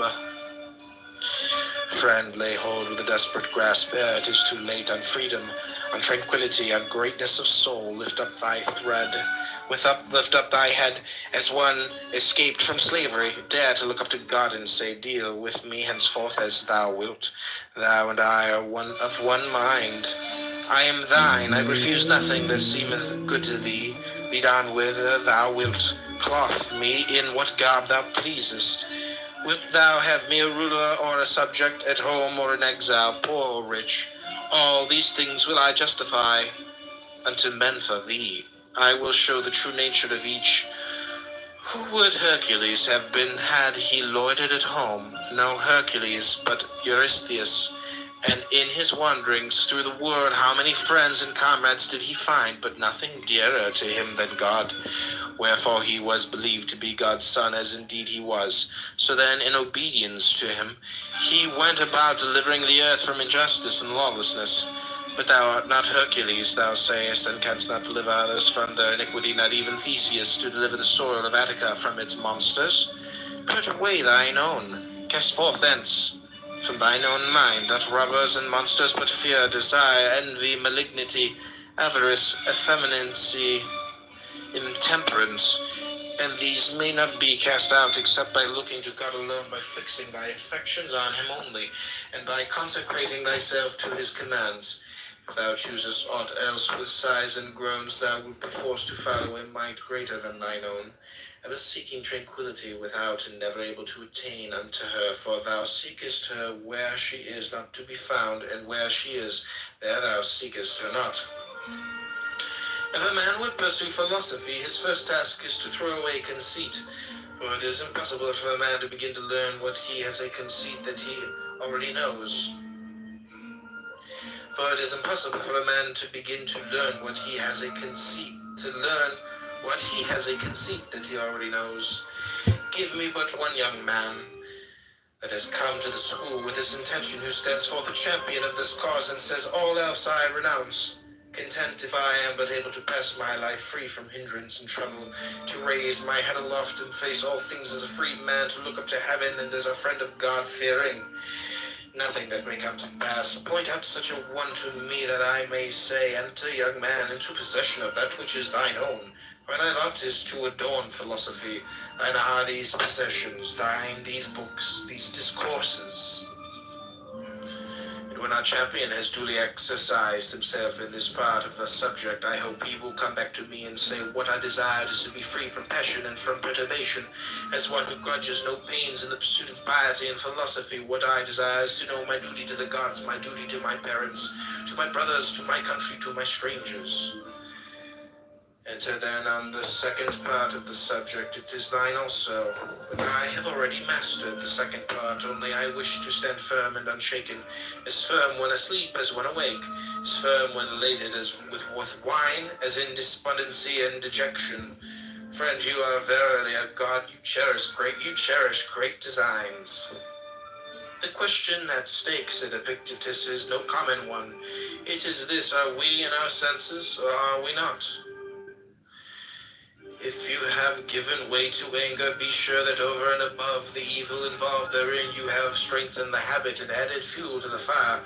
Overcome by a temptation of the flesh, do not rank in it a single defeat, but that you have also strengthened your dissolute habits.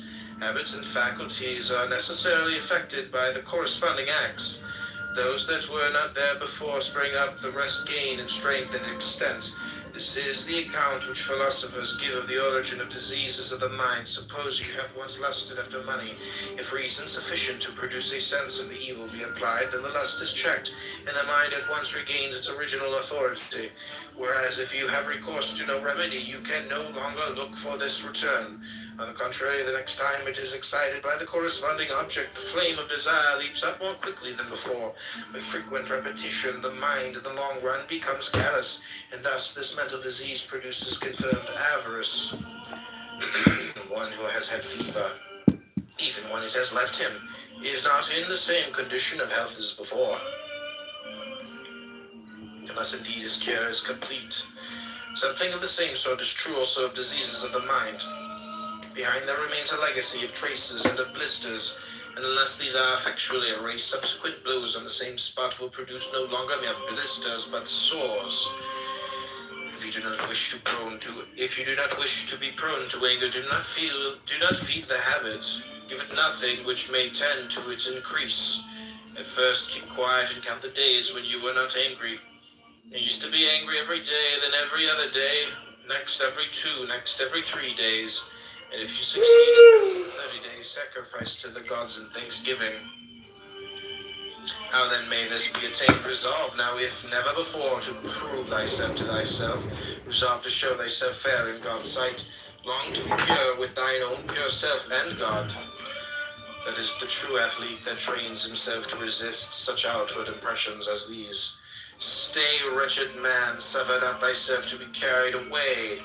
Great is the combat, divine the task. You are fighting for kingship, for liberty, for happiness, for tranquility. Remember God, call upon him to aid thee, like a comrade that stands beside thee in the fight. Who then is a Stoic, in the sense that we call it a statue of Phidias, which is modeled after that master's art? Show me a man in this sense modeled after the doctrines that are ever upon his lips. Show me a man that is sick and happy in danger, and happy on his deathbed, and happy in exile, and happy in evil report, and happy. Show me him, I ask again, so help me heaven. I long to see one Stoic. Nay, if you cannot show me one fully modeled, let me at least see one in whom the process is at work, one whose bent is in that direction. Do me that favor, grudge it not to an old man to behold a sight that he has never yet beheld. Think you I wish to see the Zeus or Athena of Phidias, bedecked with gold and ivory? Nay, show me one of you a human soul, desiring to be of one mind with God, no more to lay blame on him or man, to suffer nothing, to disappoint nothing, to cross him, to yield neither to anger, envy, nor jealousy. In a word, why disguise the matter? One that from a man would fain become a god, one that while still imprisoned in this dead body makes fellowship with God his aim. Show me him. Aye, you cannot. Then why mock yourselves and delude others? Why stalk about, tricked out in other men's attire, thieves and robbers that you are, of names and things to which you can show no title?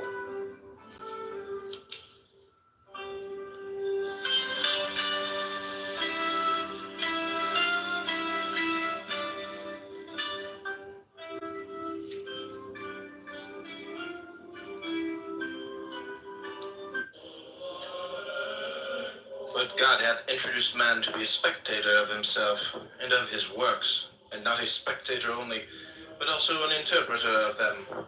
Wherefore it is a shame for man to begin and to leave off where the brutes do. Rather he should begin there, and leave off where nature leaves off in us, and that is at contemplation and understanding, and a manner of life that is in harmony with herself. See then that ye die not without being spectators of these things. You journey to Olympia to see the work of Phidias, and each of you holds it a misfortune not to have beheld these things before you die. Whereas when there is no need even to take a journey, but you are on the spot with the works before you, have you no care to contemplate and study these? Will you not then perceive either who you are or unto what end you were born, or for what purpose the power of contemplation has bestowed upon you? But in life there are some things disagreeable and hard to bear. And are there none at Olympia? Have you not scorched by the heat? Are you not cramped for room? Have you not to bathe with discomfort? Are you not drenched when it rains? Have you not to endure the clamor and shouting and such annoyances as these? Well, I suppose you set all this over against the splendor of the spectacle and bear it patiently. What then?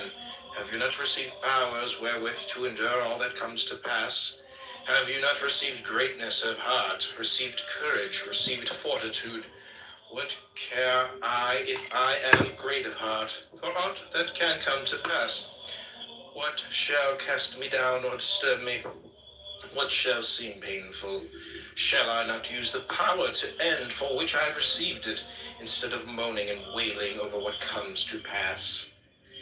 If what philosophers say of the kinship of God and men be true, what remains for men to do but as Socrates did?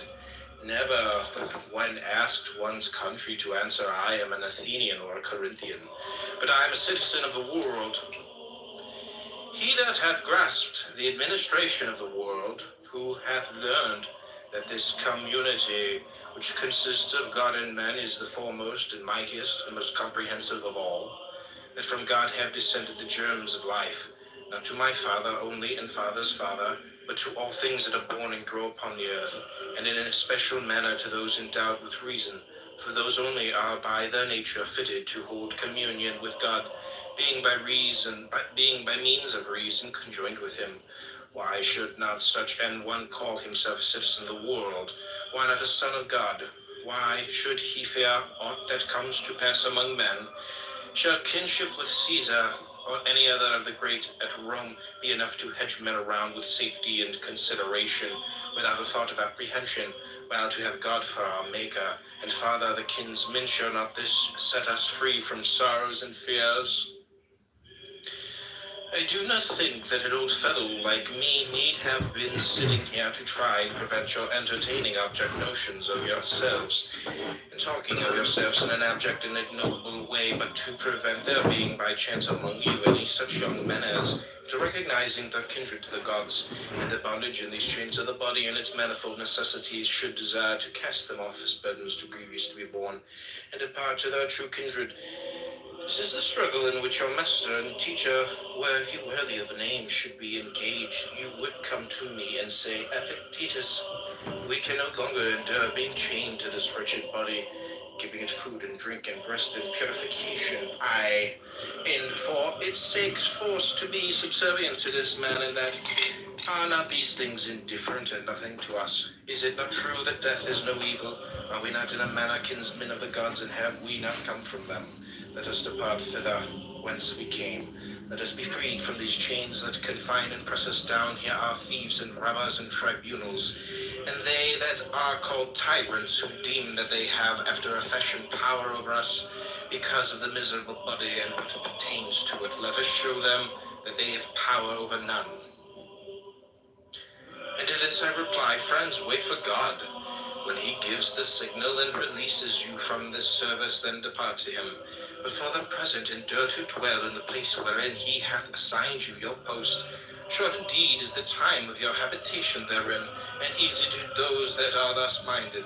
What tyrant, what robber, what tribunals have any terrors for those who thus esteem the body and all that belong to it as of no account? Stay, depart not rashly hence. Something like that is what should pass between a teacher and ingenious youths. As it is, what does pass? The teacher is a lifeless body, and your lifeless body is yourselves. When you have had enough to eat today, you sit down and weep about tomorrow's food. Slave, if you have it, well and good. If not, you will depart. The door is open. Why lament? What further room is there for tears? What further occasion for flattery? Why should one envy another? Why should you stand in awe of them that have much or are placed in power, especially if they be in law so strong and passionate? Why, what should they do to us? What they can do we will not regard. What does concern us that they cannot do? Who then shall still rule one that is thus minded?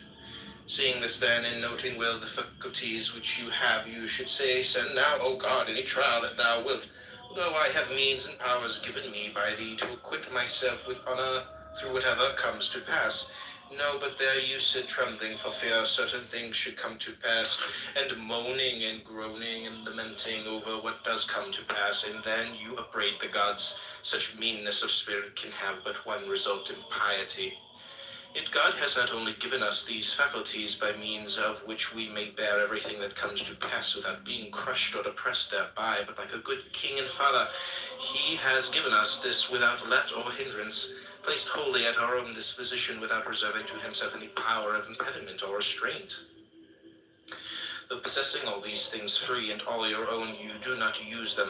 You do not perceive what is you have received, nor whence it comes, but sit moaning and groaning, some of you blind to the giver, making no acknowledgement to your benefactor, others basely giving themselves to complaints and accusations against God.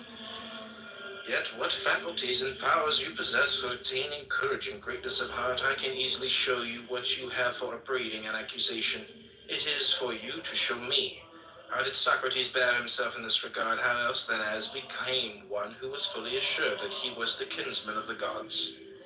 If God has made that part of his own nature which he served, severed from himself and gave to us, liable to be hindered or constrained either by himself or any other, he would not have been God, nor would he have been taking care of us as he ought. If you choose, you are free. If you choose, you need blame no man, accuse no man. All things will be at once according to your mind and according to the mind of God. Petrification is of two sorts. There is petrification of the understanding, and also the sense of shame. This happens when a man obstinately refuses to acknowledge plain truths and persists in maintaining what is self-contradictory. Most of us dread mortification of the body and would spare no pains to escape anything of that kind, but of mortification of the soul we are utterly heedless. With regard, indeed, to the soul, if a man is in such a state as to be incapable of following or understanding anything, I grant you, we do think him in a bad way. But mortification of the sense of shame and modesty, we go so far as to double strength of mind.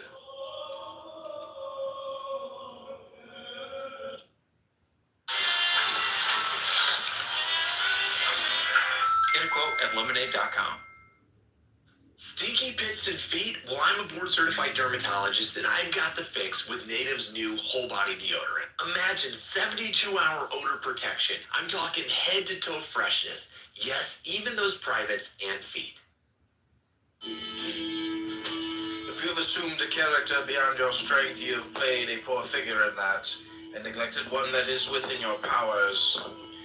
Fellow, you have come to blows at home with a slave. You have turned the household upside down and thrown the neighborhood into confusion. Do you come to me then with airs of assumed modesty?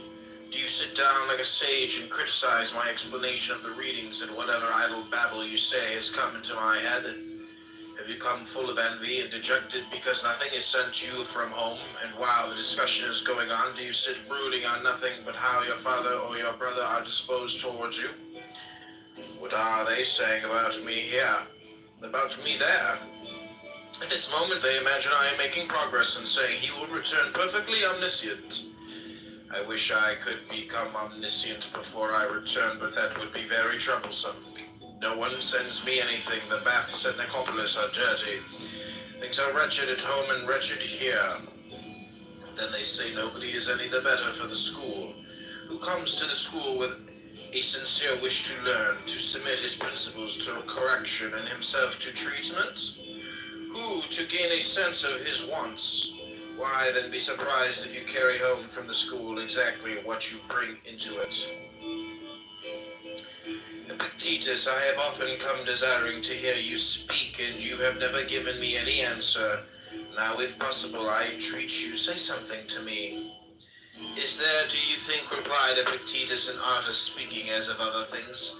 If it is to be done skillfully and with profit to the hearer, yes. And are all profited by what they hear, or only some among them? So that it seems there is an art of hearing as well as of speaking. To make a statue needs skill. To view a statue aright needs skill also, admitted. And I think all will allow that one who proposes to hear philosophers speak needs a considerable training in hearing. Is that not so? Then tell me, on what subject are you able to hear me?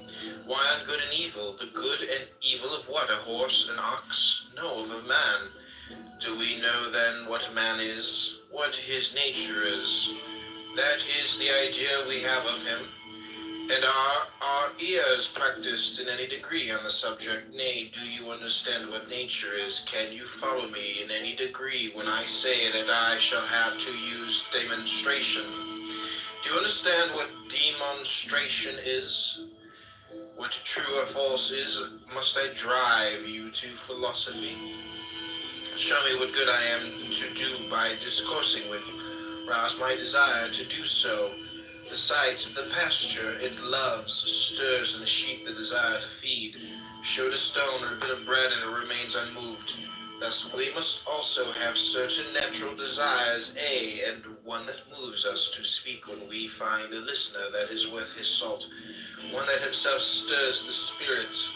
But if he sits by like a stone or a tuft of grass, how can he rouse a man's desire? Then you will say nothing to me. I can only tell you this, that one who knows not who he is and to what end he was born, what kind of world this is, and with whom he is associated therein, one who cannot distinguish good and evil, beauty and foulness, truth and falsehood, will never follow reason in shaping his desires and impulses, and repulsions, nor yet innocent denial or suspension of judgment, but will in one word go about deaf and blind, thinking himself to be somewhat, and then he is in truth of no account. Is there anything new in all this? Is not this ignorance the cause of all the mistakes and mischances of men since the human race began? This is all I have to say to you, and even this against the grain. Why? Because you have not stirred my spirit, for what can I see in you to stir me? As a spirited horse will stir a judge of horses? Your body that you maltreat, your dress that is luxurious, your behavior, your look, nothing whatever. When you want to hear a philosopher, do not say you say nothing to me, only show yourself worthy or fit to hear, and then you will see how you will move the speaker. But now, when you see brothers apparently good friends and living in accord, do not immediately pronounce anything upon their friendship, though they should affirm it with an oath, though they should declare for us to live apart is a thing impossible. For the heart of a bad man is faithless, unprincipled, inconstant. Now overpowered by one impression, now by another. Ask not the usual questions. Were they born of the same parents, reared together and under the same tutor? But ask this only, in what they place their real interest, whether in outward things or in the will. If in outward things, call them not friends, any more than faithful, constant, brave, or free. Call them not even human beings if you have any sense. But should you hear that these men hold it good to lie only in the will, only in rightly dealing with the things of sense, take no more trouble to inquire whether they are father and son or brothers or comrades of long standing, but sure of this one thing, pronounce as boldly that they are friends as that they are faithful and just. For where else can friendship be found than where modesty is, where there is an interchange of things fair and honest, and of such only? No man can rob us of our will, no man can lord it over that. When disease and death overtake me, I would fain be found engaged in the task of liberating mine own will from the assaults of passion, from hindrance, from resentment, from slavery. Thus would I fain be found employed, so that I might say to God, have I in aught transgressed thy commands? Have I in aught perverted the faculties, the senses, the natural principles that thou didst give me? Have I ever blamed thee, or found fault with thine administration? When it was thy good pleasure, I fell sick, and so did other men, but my will consented. Because it was thy pleasure, I became poor, but my heart rejoiced. No power in the state was mine, because thou wouldst not such power I never desired. Hast thou ever seen me of more doleful countenance? On that account have I not ever drawn nigh unto thee with cherished, cheerful look, waiting upon thy commands, attentive to thy signals. Wilt thou that I now depart from the great assembly of men? I go, I give thee all thanks that thou hast deemed me worthy to take part with thee in this assembly, to behold thy works, to comprehend this thine administration. Such I were the subject of my thoughts, my pen, my study, when death overtakes me.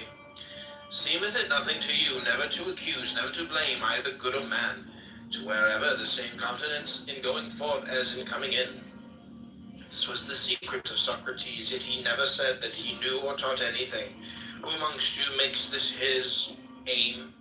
Were it indeed so, he would gladly endure sickness, hunger, aye, death itself. How are we constituted by nature to be free, to be noble, to be modest? For what other living thing is capable of blushing or of feeling the impression of shame, and to subordinate pleasure to the ends for which nature designed us, as a handmaid and a minister, in order to call forth our activity, in order to keep us constant to the path prescribed by nature? The husband deals with land, physicians and trainers with the body, the wise man with his own mind. Which of us does not admire what Lycurgus the Spartan did? The young citizen had put out his eye and been handed over to him by the people to be punished at his own discretion. Lycurgus abstained from all vengeance, but on the contrary instructed him and made a good man of him. Producing him in the public, in the theatre, he said to the astonished Spartans, I received this young man at your hands for the violence and wanton insolence. I restore him to you in his right mind and fit to serve his country. A money changer may not reject Caesar's coin, nor may the seller of herbs, but must, when once the coin is shown, deliver what is sold for it, whether he will or no. So is it also with the soul. Once the good appears, it attracts towards itself, evil repels. But a clear and certain impression of the good the soul will never reject any more than men do Caesar's coin, and this aims every impulse alike of man and God. As what common sense, as Epictetus replied, as that may be called a common ear which distinguishes only sounds, while that which distinguishes musical notes is not common, but produced by training. So there are certain things which men not entirely perverted see by the natural principle common to all. Such a constitution of the mind is called common sense. Canst thou judge men? Then make us imitators of thyself, as Socrates did. Do this, do not do that, else will I cast thee into prison. This is not governing men like reasonable creatures. Say rather, as God hath ordained, so do, else thou wilt suffer chastisement and loss. Askest thou what loss? None other than this, to have left undone what thou shouldst have done, to have lost the faithfulness, the reverence, the modesty that is in thee. Greater loss than this seek not to find. His son is dead. What has happened? His son is dead. Nothing more, nothing. His ship is lost. What has happened? His ship is lost. He has been haled to prison. What has happened? He has been haled to prison. But that any of these things are misfortunes to him is an addition with every one makes of his own. But you say God is unjust in this way. Why? For having given thee endurance and greatness of soul, for having made such things to be no evils, for placing happiness within thy reach even when enduring them, for opening unto thee a door when things make not for thy good. Depart, my friend, and find no fault. You are sailing to Rome, and you tell me to obtain the post of governor of Gnosis. You are not content to stay at home with the honors you had before. You want something on a larger scale, more conspicuous. But when did you ever undertake a voyage for the purpose of reviewing your own principles and getting rid of any of them that proved unsound? Whom did you ever visit for that object? What time did you ever set yourself for that? What age run over the times of your life by yourself if you are ashamed before me? Did you examine your principles when a boy? Did you not do everything just as you do now? When you were a stripling, attending the school of oratory and practicing the art yourself, what did you ever imagine you lacked? And when you were a young man, entered upon public life, and were pleading causes and making a name, who any longer seemed equal to you? And at what moment would you have endured another examining your principles and proving that they were unsound? What then am I to say to you, help me in this matter? You cry, ah!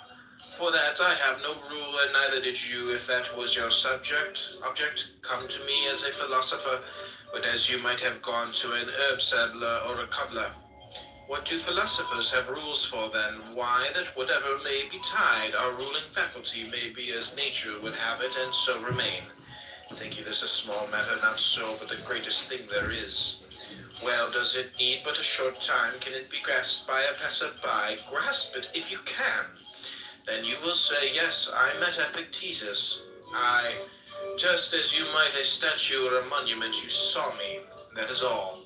But a man who meets a man is one who learns the other's mind and lets him see his in return. Then my mind, show me yours, and then go and say that you met me. Let us try each other. If I have any wrong principle, rid me of it. If you have, out with it. That is what meeting a philosopher means. Not so. You think this is only a flying visit. While we are hiring the ship, we can see Epictetus too. Let us see what he has to say, then on leaving you cry out on Epictetus for a worthless fellow, provincial and barbarous of speech. What else indeed did you come to judge of? Whether you will or not, you are poorer than I. What then do I lack? What you have not, constancy of mind, such as nature would have it be. Tranquility. Patron or no patron, what care I? But you do care. I am richer than you. I am not racked with anxiety as to what Caesar may think of me. Flatter none on that account. This is what I have instead of vessels of gold and silver. Your vessels may be of gold, but your reason, your principles, your accepted views, your inclinations, your desires are of earthenware. To you all you have seemed small, to me all I have seems great. Your desire is insatiable, mine is satisfied. See children thrusting their hands into a narrow-necked jar and striving to pull out the nuts and figs it contains. They fill the land, they cannot pull it out again, and then they fall to tears, let go a few of them. And then you can draw out the rest, you too, let your desire go. Covet not many things, and you will obtain.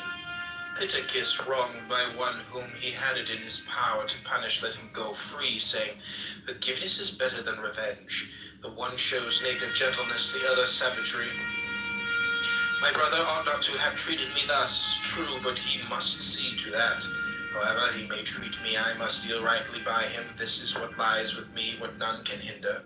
Nevertheless, a man should also be prepared to be sufficient unto himself, to dwell with himself alone, even as God dwells with himself alone, shares his repose with none, and considers the nature of his own administration, intent upon such thoughts as are meet unto himself. So should we also be able to converse with ourselves, to need none else beside, to sigh for no distraction, to bend our thoughts upon the divine administration, and how we stand related to all us, to observe how human accidents touched us of old, and how they touch us now, what things they are that still have power to hurt us, and how they may be cured or removed, to perfect what needs perfecting, as reason would direct. If a man has frequent intercourse with others, either in the way of conversation, entertainment, or simple familiarity, he must either become like them or change them to his own fashion. A live coal placed next to a dead one will either kindle that or be quenched by it. Such being the risk, it is well to be cautious in admitting intimacies of this sort, remembering that one cannot rub shoulders with a soot-stained man without sharing the soot oneself. What will you do, supposing the talk turns on gladiators, or horses, or prize fighters, or what is worse, on persons, condemning this and that, approving the others? Or suppose a man sneers, or jeers, or shows a malignant temper. Has any among us the skill of the lute player, who knows at the first touch which strings are out of tune and sets the instrument right? Has any of you such a power as Socrates had in all his intercourse with men, of winning them over to his own convictions?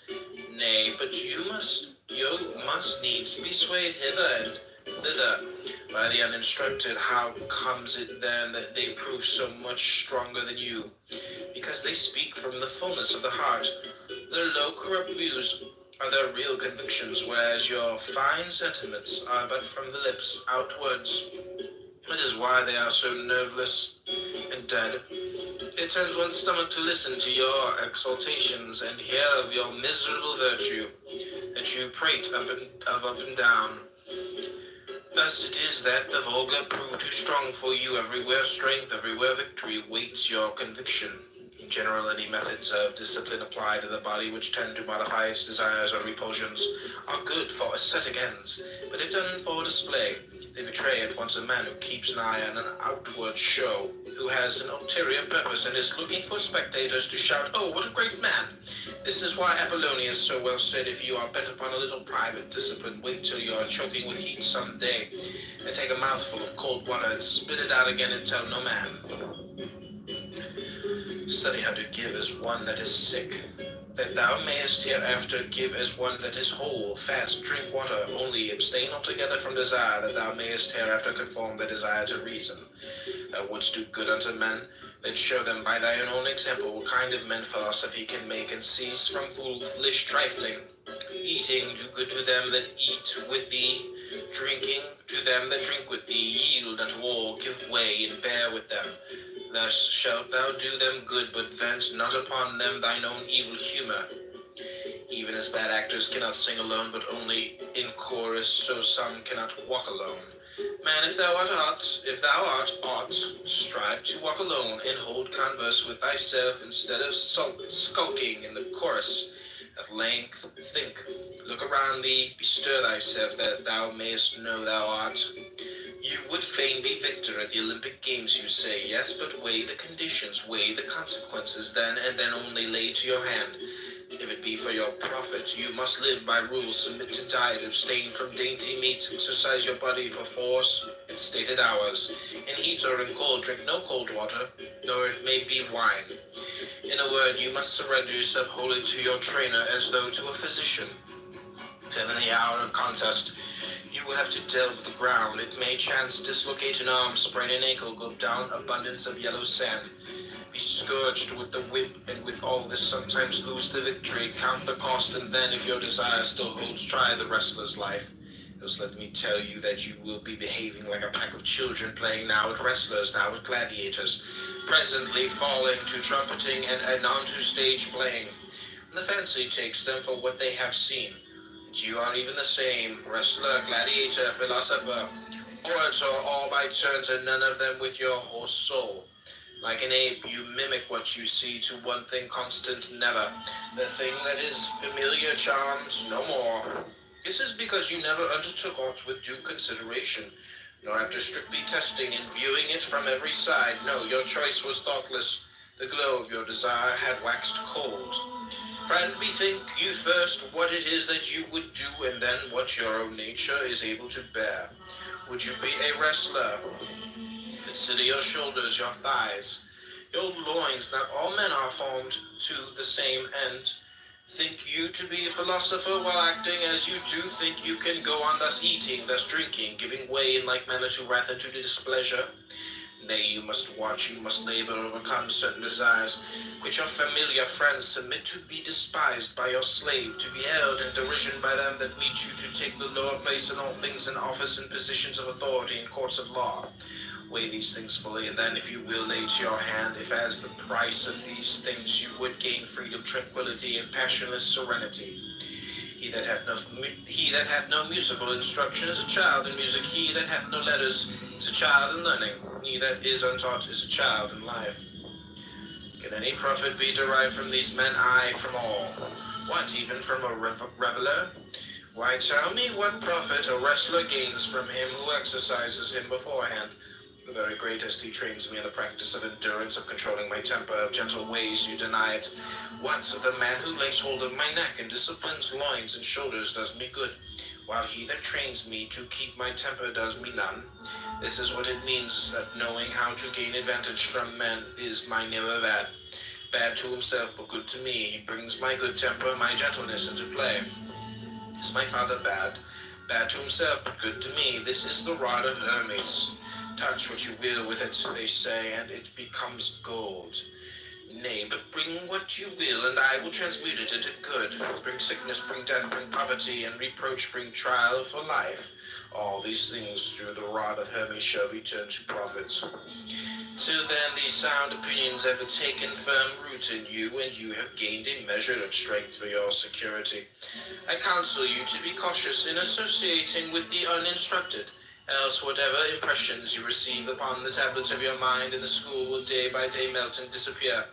Wax and the sun withdraw them somewhere far from the sun while you have these waxen sentiments. We must approach this matter in a different way. It is great and mystical. It is no common thing, nor given to every man. Wisdom alone, it may be, will not suffice for the care of youth. Man needs also a certain measure of readiness and aptitude for the office, aye, and certain bodily qualities. And above all, to be counselled of God himself to undertake this post, even as he counselled Socrates to fill the post of one who confutes error, signing to Diogenes the royal office of high reproof, and to Zeno that of positive instruction. Whereas you would fain set up for a physician provided with nothing but drugs, where and how they should be applied you neither know nor care. If what charms you is nothing but abstract principles, sit down and turn them over quietly in your mind. But never dub yourself a philosopher, nor suffer others to call you so. Rather say, he is in error, for my desires, my impulses are unaltered. I give in my adhesion to what I did before, nor has my mode of dealing with the things of sense undergone any change. When a friend inclined to cynic views asked Epictetus what sort of person a true cynic should be, requesting a general sketch of the system, he answered, we will consider that at leisure. At present I content myself with saying this much. If a man put his hands to so weighty a matter without God, the wrath of God abides upon him. That which he covets, but bring upon him public shame, and even on finding himself in a well-ordered house, does a man step forward and say to himself, I must be master here. Else the lord of that house takes notice of it, and seeing him insolently giving orders, drags him forth and chastises him. So it is also in this great city of the world. Here also is there a lord of the house who orders all things. Thou art the sun. In thine orbit thou hast power to make the year and the seasons, to bid the fruits and the earth grow and increase, the winds arise and fall. Thou canst in due measure cherish with thy warmth the frames of men. Go make thy circuit, and thus minister unto all, from the greatest to the least. Thou canst lead a host against Troy, be Agamemnon. Thou canst meet Hector in single combat, be Achilles. But had Thersites stepped forward and claimed the chief command, he had been met with a refusal, or obtained it only to his own shame and confusion of face before a cloud of witnesses. Others may fence themselves with walls and houses when they do such deeds as these and wrap themselves in darkness. They have many a device to hide themselves. Another may shut his door and station one before his chamber to say, if any comes, he has gone forth, he is not at leisure. But the true cynic will have none of these things. Instead of them, he must wrap himself up in modesty, else he will bring about himself to shame, and naked under the open sky. That is his house, that is his door, that is the slave that guards his chamber, that is his darkness. Death? Let it come when it will, but whether it smite but a part or the whole, fly, you tell me, fly. But whither shall I fly? Can any man cast me beyond the limits of the world? It may not be, and whithersoever I go, there shall I still find sun, moon, and stars. There shall I find dreams and omens, and converse with the gods.